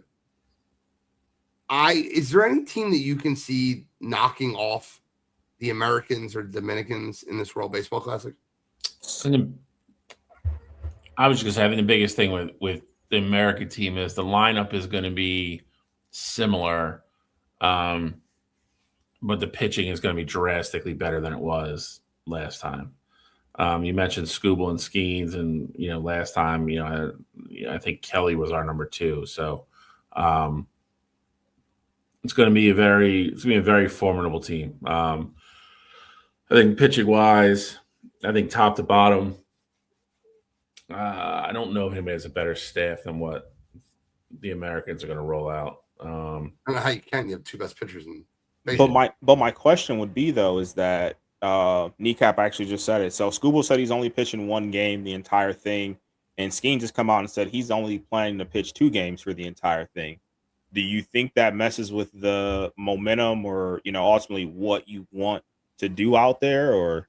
No, because those guys are already. I mean, listen. I mean, the only thing you have to be, I guess, super strategic with would be Scooble. Skeens you can pitch early on. Let him get his innings in, and then rest him till the end. Those guys, you got to realize pitchers, they don't go home all winter and don't pick up a baseball. Like those guys start throwing in January. So they're not going to go out and throw 100 pitches, but at the same time, it's not like Scooble's not going to be sharp. So if they wait till, if they can make it to the semifinals and line it up to where they'll go, all right, we'll go Scooble in this game, and then we'll let Skeen start the final. I mean, it's not that hard to do to lay it out that way. So, and there's not a lot of teams that are competitive with the Americans. You're not gonna burn them on something stupid. Yeah, we're not pitching them versus Canada, bro. No. Well, Scooble already said he has like the game already picked out. He's facing Great Britain on March 7th, so he is getting burned in a game that you're not necessarily. That makes no sense. Needing him. I highly doubt that's the only game he pitches in. What I'm just saying. That's what he came out and said. I read it earlier. I just feel like there's more to that. There might be some gamesmanship going on already. Then there's no way he's really. I just look at it like if I'm him, there's no way I'm going to the World Baseball Classic and participating, and me being like, yeah, I'm going to pitch against Great Britain, and then I'm just going to sit here the rest of the time and not play. Like I just don't see that. It's a joke, by the way. It was a joke. They don't have an awful team though. Yeah, but they're in the World Baseball Classic, so. Yeah. But you still have Nolan McLean, who's a great pitcher. Logan Webb, who's a very good pitcher. Mason Miller's going to come out of your bullpen. Like they're loaded with pitchers. They'll be fine. I think the Americans are absolutely loaded in a lot of places. Gunner's there, Bobby Witt's there, Bryce Harper. Obviously Bregman, Cal Riley, the dumpers in that lineup. Their outfield is going to be able to run around for days. You got Judge and Schwarber in the lineup. Like their outfield, and it's crazy. You're going to move Judge. See, that's the funny part. How do you think they handle that? Judge can't play outfield for them. Like the way they have their outfield, you're going to have Roman Anthony, Byron Buxton, and PCA. Like hit a fly ball in the outfield. It's getting caught. Yeah, but if you want to, one of them's going to have to play though. I know you're right because Judge and Schwarber need to be in that lineup. Yep. Which means you're going to put Judge in right. I honestly at that point, we're just talking about. Buxton's probably the odd guy out there. Yeah. But I don't know, maybe. He's the only true center fielder out of the 3 of them though, so I don't know. PTA can put. Yeah, he can, but that's. Have you guys really looked at the Dominican roster? I haven't. I have. Yeah. Augustin Ramirez, and Austin Wells are their catchers. Junior Caminero, Vladimir Guerrero Jr., Manny Machado, Kettle Marte. That's Carlos Santana is like a. Juan Soto, Julio Rodriguez, O'Neal Cruz, Tatis. That team is absolutely loaded. Is Ellie playing with them this year? No. They'll be in the same boat though. They're not gonna be able to have all of them on the field at the same time, but they're also gonna have Christopher Sanchez as probably their lead starter. Alcantara is gonna pitch. I think that's their weakness if they have one. What, the pitching? Yep. Yeah, I mean, they have really good pitchers, though. Like, Christopher Sanchez is one of the top pitchers in baseball. I'm not talking about Sanchez. I'm talking about everybody behind him, though. I mean, Severino and Alcantara are going to be fine in the World Baseball Classic. It's the dog days of summer that become them. I get it, but they're going to be facing all-star lineups.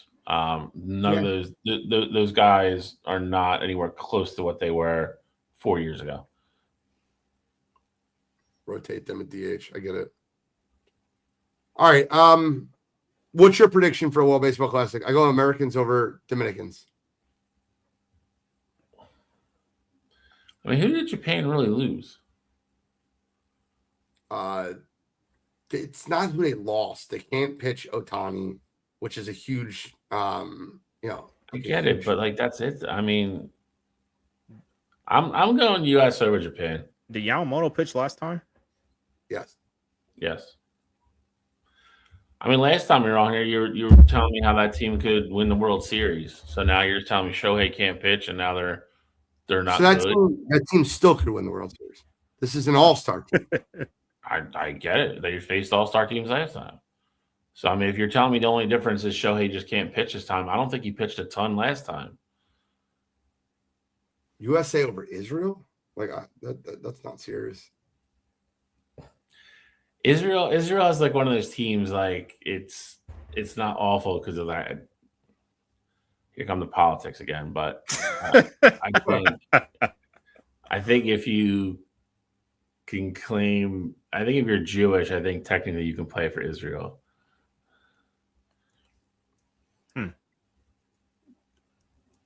Leave it at that.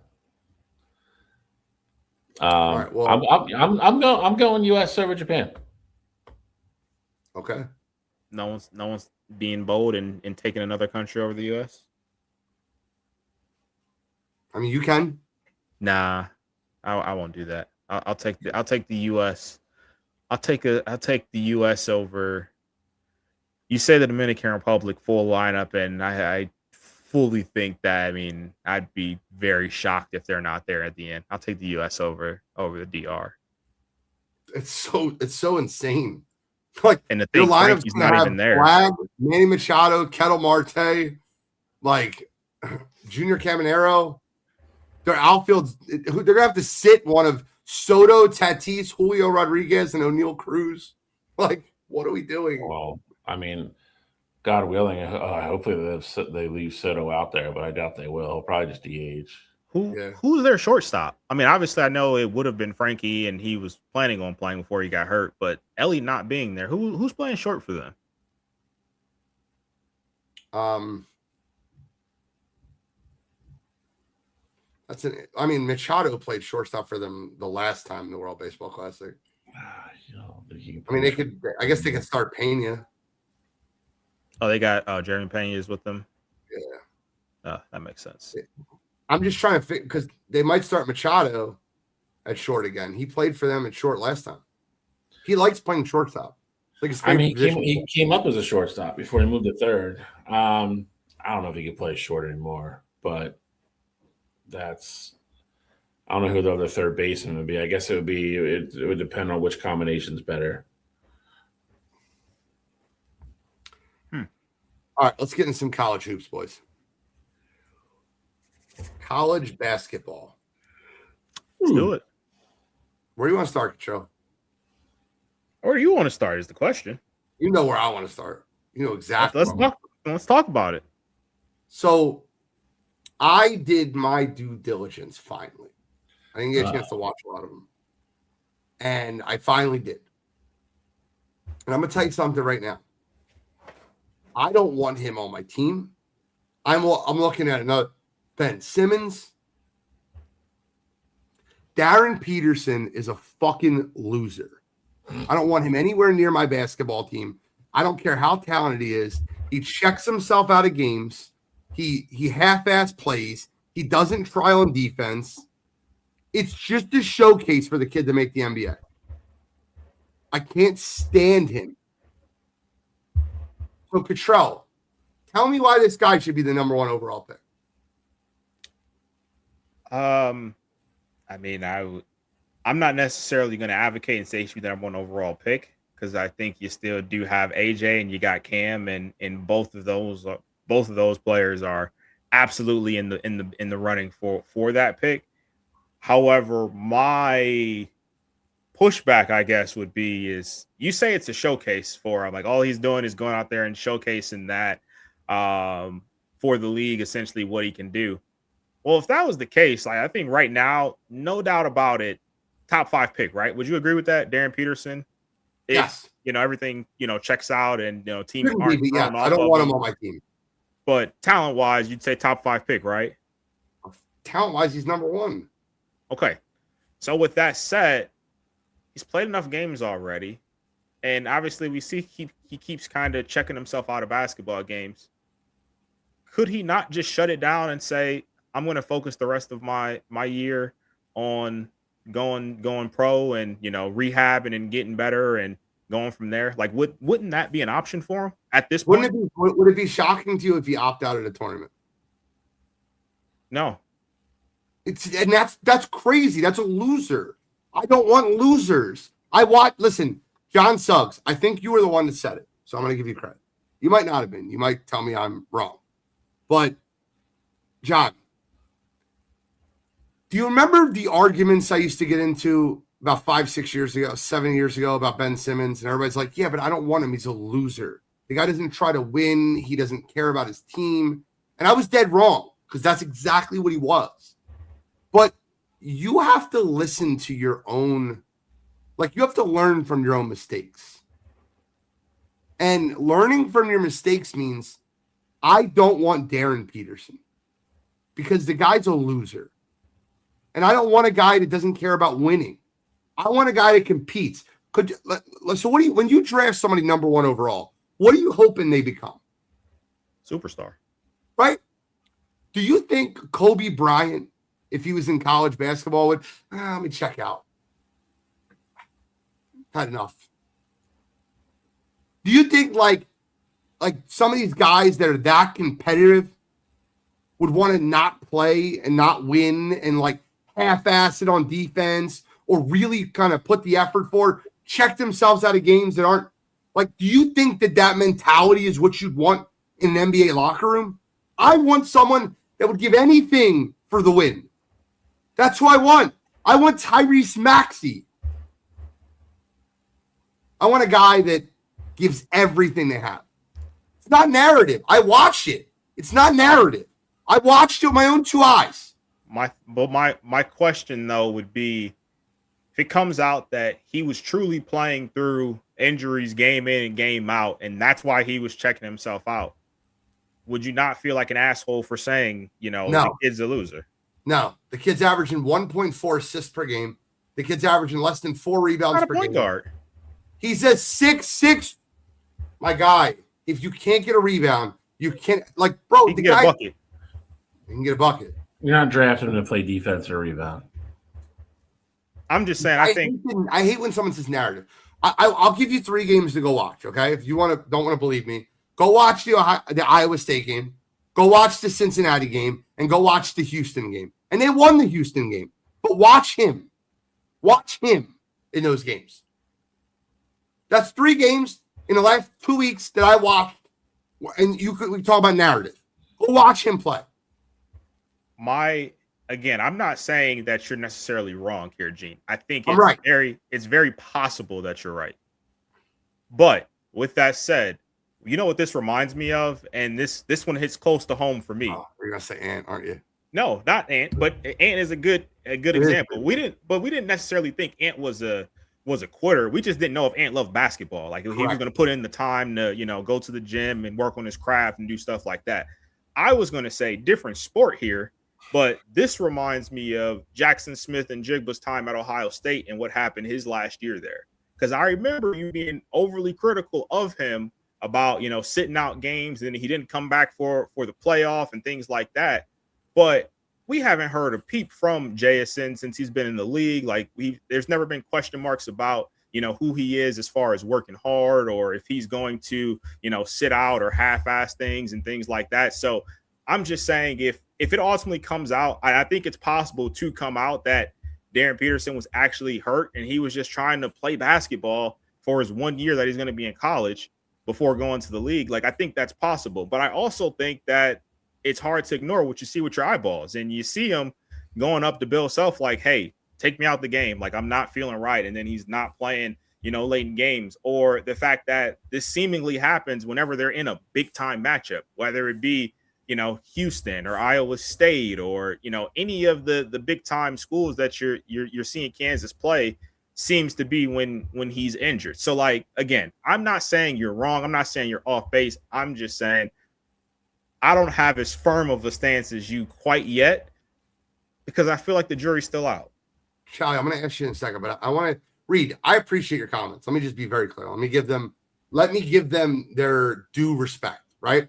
Outside of the narrative you see in here, you don't know me. That's fine. I appreciate you joining the podcast. And that's fine. I promise you that I don't come to opinions over narrative. I've watched him check out of games. I've watched him half-ass games. That's me. It's not a lazy narrative when you watch him play. I don't. And funny thing is, I had no like or dislike of the player until I watched him play. There are plenty of players I watch and I'm like, I love them. Plenty of players I watch and I don't love them. I'll give you an example. I was really high on Evan Turner. Evan Turner did not make it well in the NBA, but I loved the way he played basketball. I was wrong about Evan Turner. I've been wrong about players before. I was dead right about Alex Lynn. I've been right and wrong about players before. So I want to give you your and once again, is the kid talented? Absolutely. I was wrong about Anthony Edwards. I have no problem admitting that. Same. But when you say this, the kid averages 2 steals per game. He hustles everywhere. So he does play defense. Or when you say this, Joel Embiid finished 3rd for Defensive Player of the Year twice in his career. Does he play defense now? Not so much. I don't love Luka. I've been more critical of Luka than anybody on this show. So let's be clear. I know that you're used to guys that don't watch the game breaking it down. I do. So I respect your opinion, but I disagree with it. Respectfully. Shall I? Yeah, so this is, I've watched enough Kansas this year. There's what Gene, there's a lot of what Gene said is true. The problem I'm having is he had the hamstring pull earlier in the year. Obviously, I don't think they're faking that.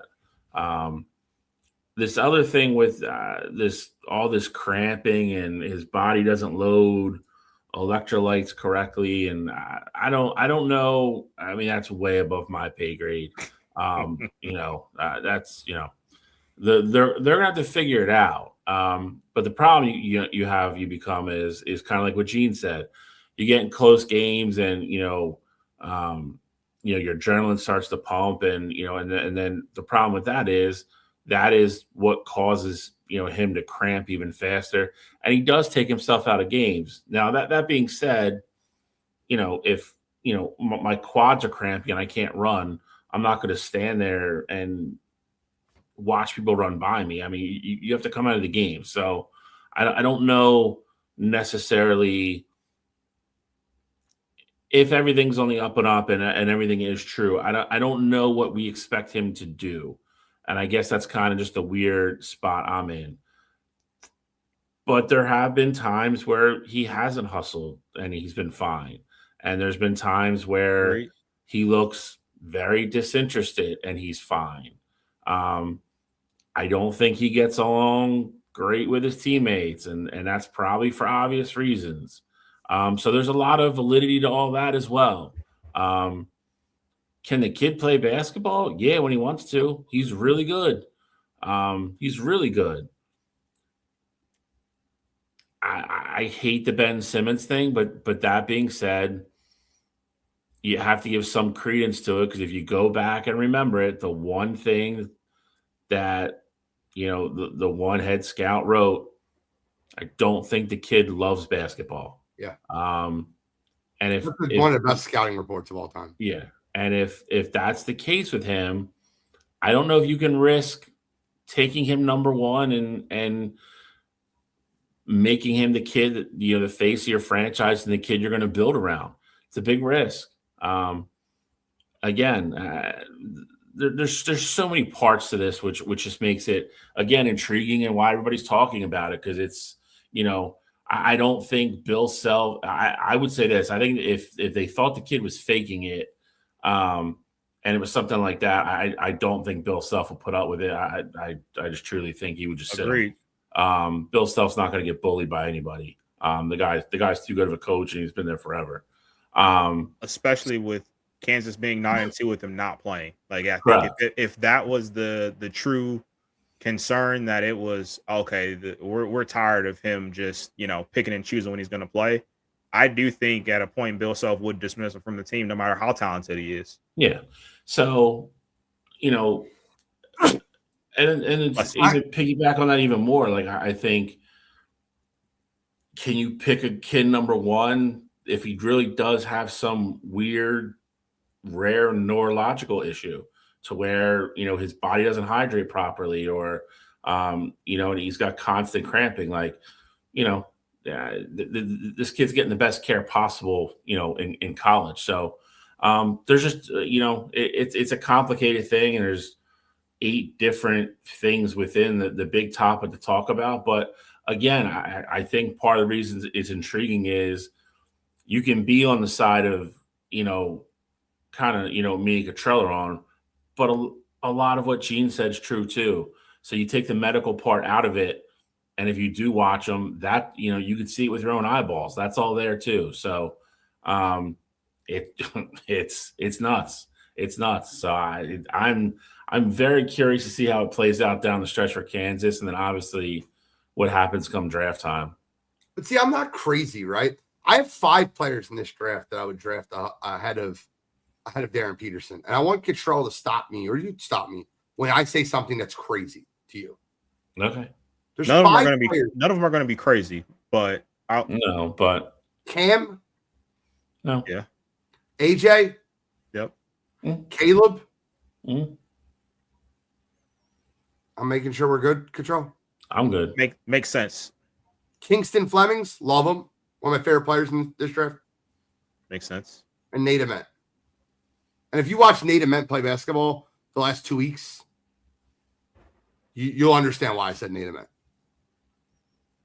That kid's going to take Tennessee through a couple games in the NCAA, like 100%. They're the 5 names I take ahead of him. And I don't think about it. They all look like they love the game of basketball. It's not like a Peterson bashing thing. It's I watched him. He looks disinterested. I hate that. I don't want that. And maybe it's me being older. Maybe it's because I'm 40.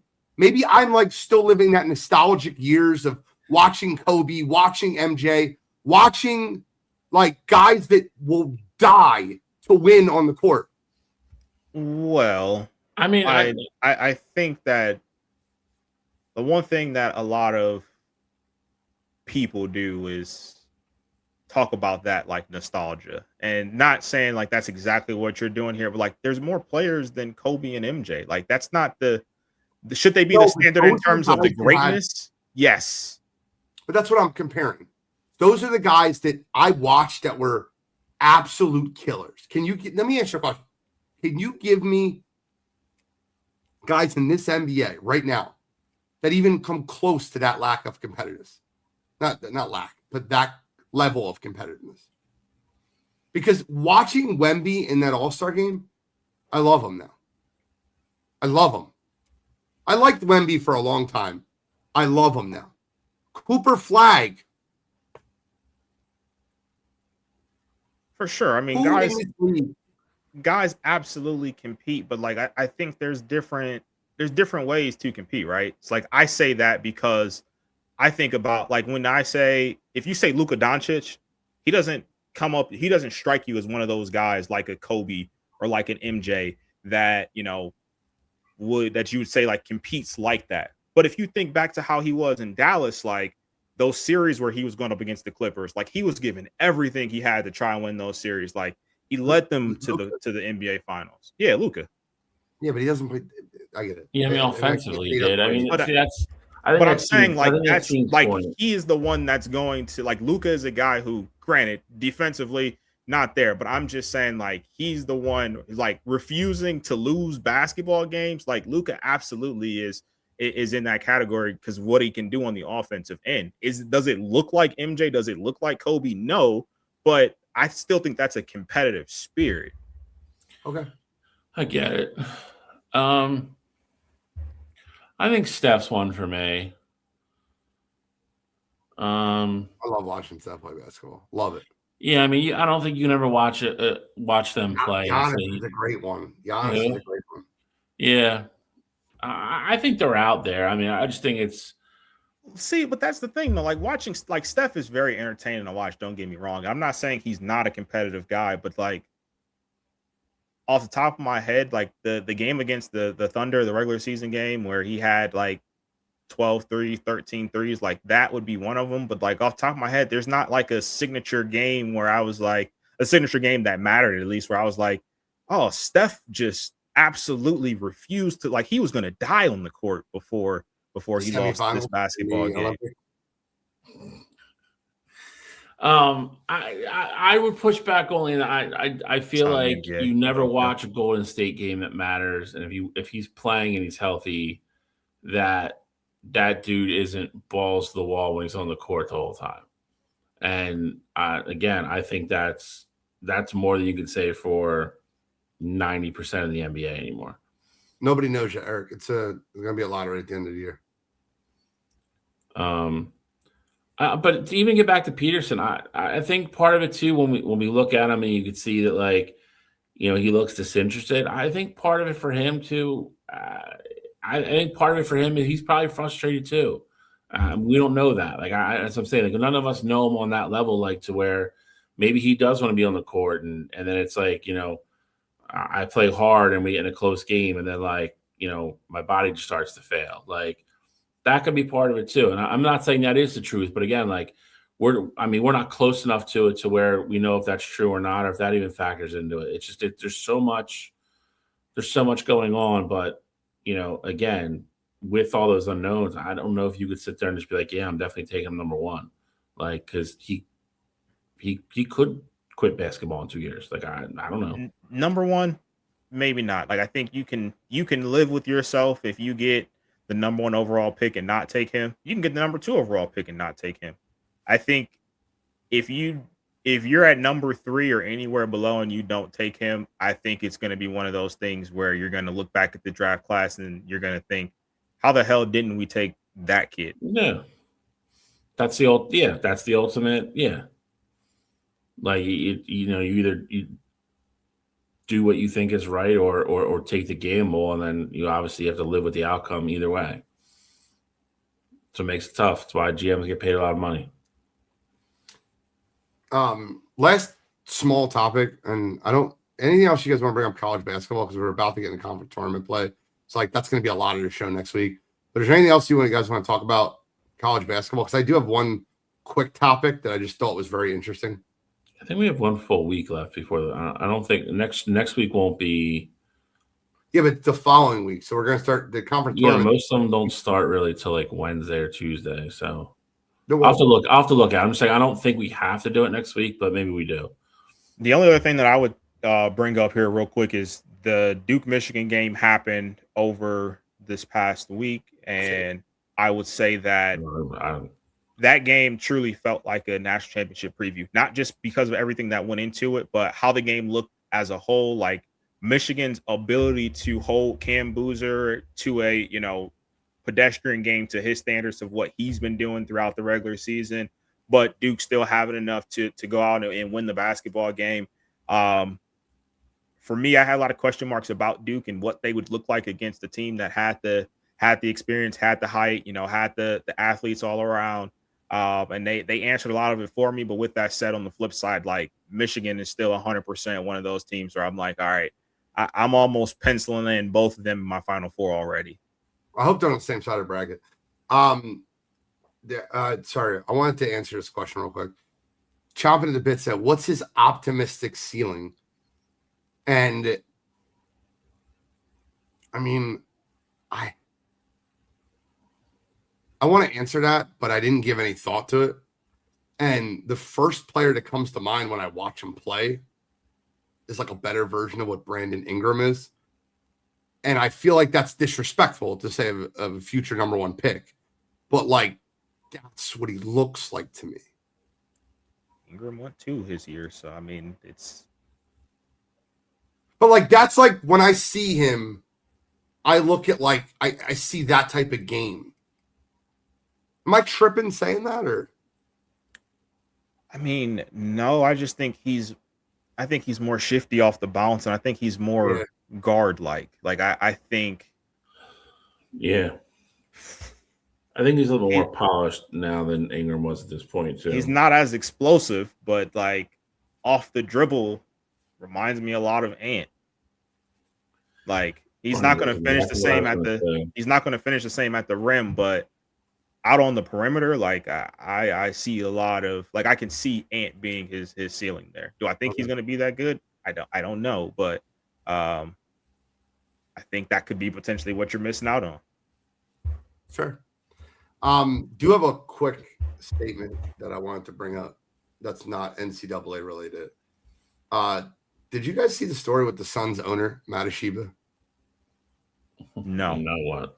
It's amazing. He's going to offer $1 million to the winner of the 3-point contest and dunk contest if they can get good players in it. Out of his own personal pocket. I mean, I don't think the 3-point contest needs help. No, I agree. But I think that if he's doing it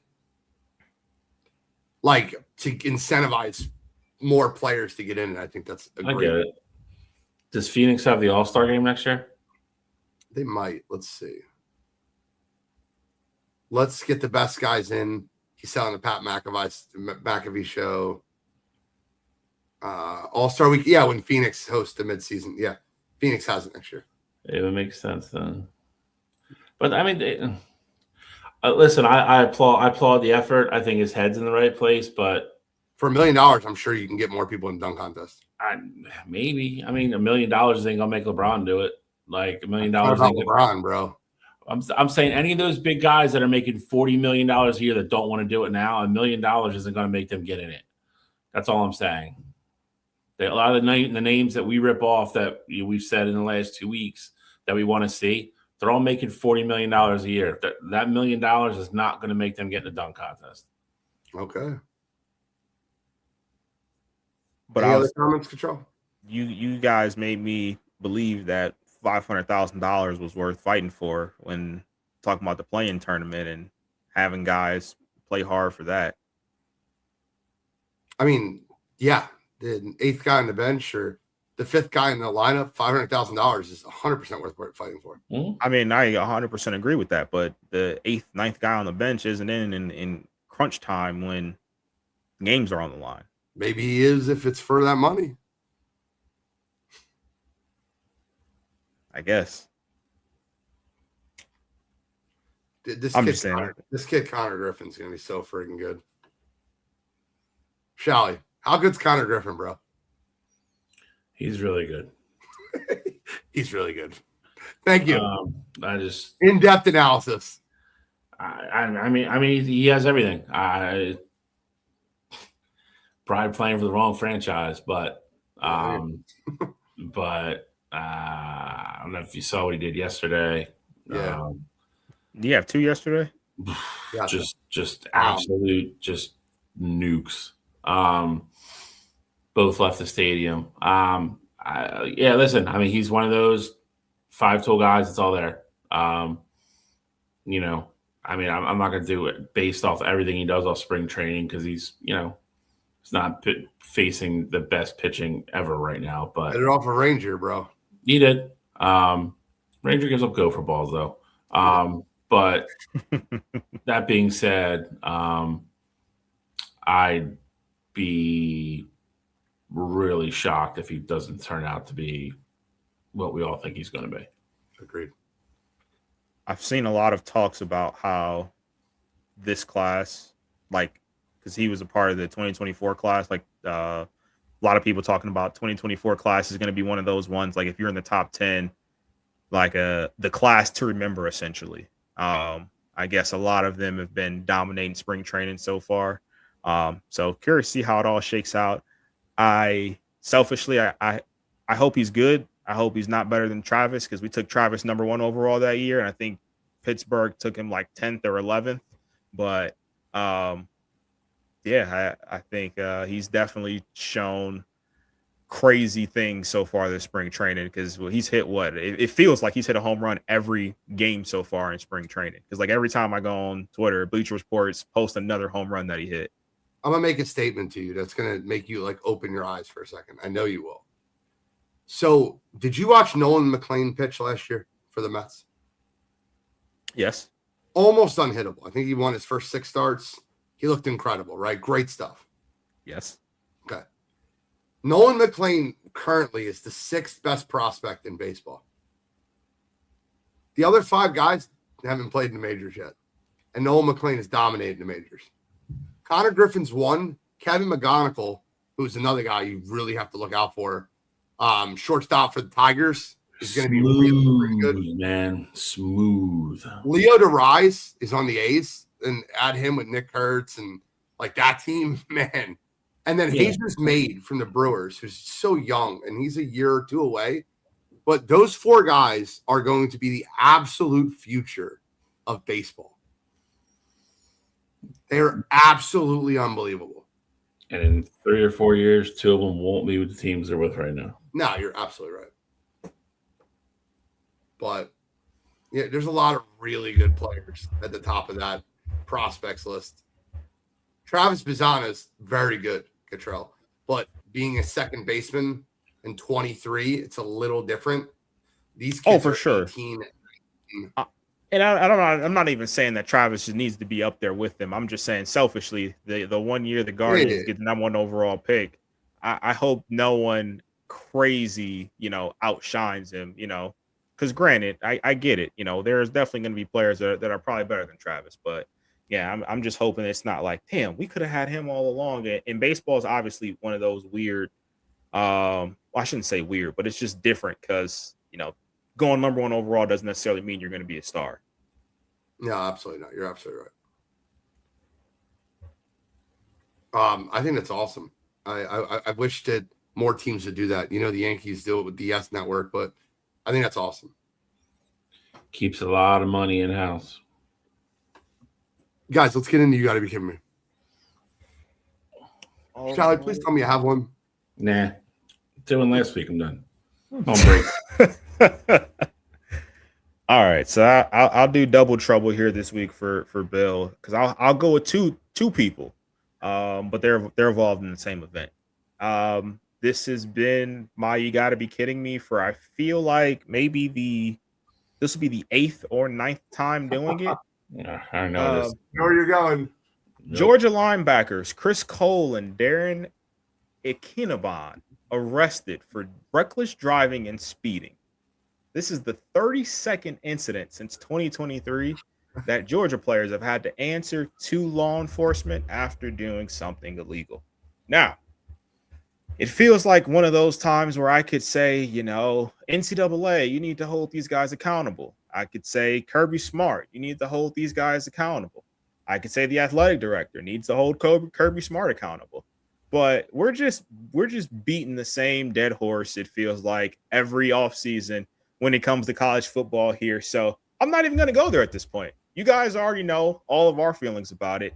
Absolutely, everybody, involved need to be held accountable because, again, at some point, the elephant in the room is that they've already had a player die because of some reckless driving. And until it happens again, it feels like no one's going to really care about it. So this week, yet again, Georgia Bulldogs being in the news for reckless driving and speeding. Come on, you gotta be kidding me. I think the crazy part about that is somebody died like the first time. So like that was the baseline for it. To be like, and so like, okay, like there's gotta be like, this happened like the night of the national championship game.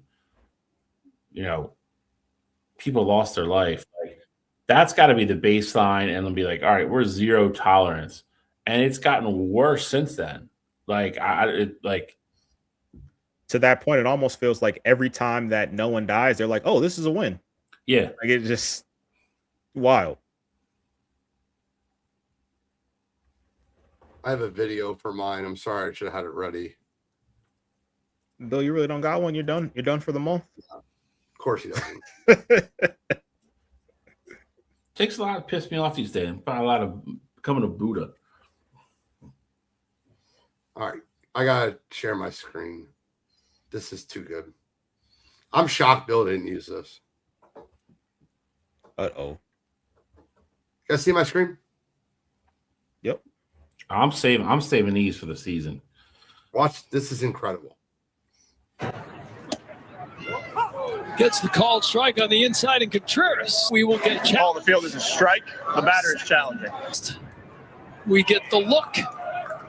And that's a ball. Flores. Stats 3D, powered by Google Cloud. Call the field is a ball. The catcher is challenging. Was the call. And it is another successful challenge. 2-1 pitch here from Harrington. And it is strike, so a successful overturn. Contreras here with 2 on and 2 out. Takes called strike. They make the challenge. They show Call's overturned. Boston retains their challenge. the ball is another veteran move. Oh, yeah, by T-Mobile. Strike. So That last one was there it's Kansas. The call is confirmed. Pittsburgh has 1 challenge remaining. So what you just watched was in the same game. It's in the same inning. 5 consecutive challenges. Yeah, I mean, not the same, like not every pitch, but 5 challenges in 1 inning.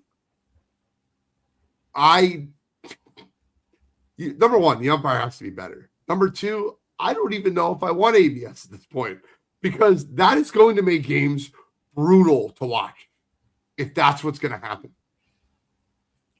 So for the umpire, for MLB, Come on, you gotta be kidding me. I think ejections are going to go through the freaking roof this year. Because there's going to be a bunch of players making smart-ass remarks when these guys keep missing calls. And umpires are going to be pissed because they're just going to get embarrassed over and over and over. And officially. They're just chucking people. What's the rule with this? Like, obviously, I know the challenge system is coming this year. Is this you get to keep doing it until you miss? You get two misses. Correct. So if you get 8 right, you still got your 2. Yep. Keep patting the head, baby. Oh, sheesh. These. Yo, Control's natural reaction. Umpires, I'm telling you, man, that's going to be. This is going to literally undo everything baseball had success with the pitch clock. I mean, games are going to be just as long as they were 3 years ago. I mean, it takes like 5 seconds, but yeah, but if it happens 35 times a game, well, like I said, umpires are going to start getting picked off quick.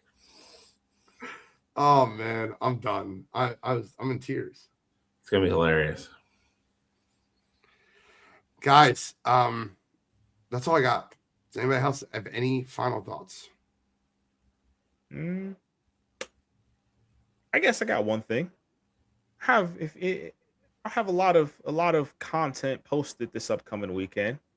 Tomorrow morning, headed up to Indianapolis for the combine. So we'll be getting tons of videos and stuff posted. And then on Saturday, they're actually having an Elite 11 event that I will also be going to. Some of the best quarterbacks in the Midwest and getting some more content there. So I guess be on the lookout for that because, I'm sure gonna get a lot of good stuff. Love that. I got one. My little dude, my best friend, my nephew's birthday. He's 5 tomorrow. He's been watching us since he was like 6 months old. So my little guy turns 5, and wish him a happy birthday. Getting big fast, man. Can't believe he's 5 years old already, but just want to wish him a happy birthday because he'll probably watch us tomorrow. Great kids having birthdays on the same day. Tomorrow is Lawrence Mason's birthday. I will get to see him tomorrow for his jiu-jitsu class that he's running. He's leading the jiu-jitsu class tomorrow on his 11th birthday. So I am super thrilled, super happy to be able to watch him, and want to wish him a happy birthday also. Great kids on the same birthdays. I like it. That's all we got today. That's all we got. So thank you guys so much for tuning in to Wire2Wire Sports Podcast. Appreciate all you guys in the chat, right? John Suggs, 3&D, Mike. Listen, I don't care if you argue with me. You can argue with me all day. I love it. Reed Dion, hope you're still listening. I appreciate you. Guys, argue with me in the chat. I love it. I live off this. This is absolutely, it's fun. It's debating. It's being able to have that conversation with people and be an open mind to listen to another opinion. Respect your opinions. Thank you guys so much for tuning in. We'll see you next week. Control will see you this weekend. Let's have a great day. Let's have a great rest of your Wednesday. Let's have a great rest of your week. And I'm the NFL Genius Gene Walls. That's Kent State's own, Cleveland's own, College Control, Uncle Shally, Scholastic Shally, Mr. William Shallcross, and we are signing out.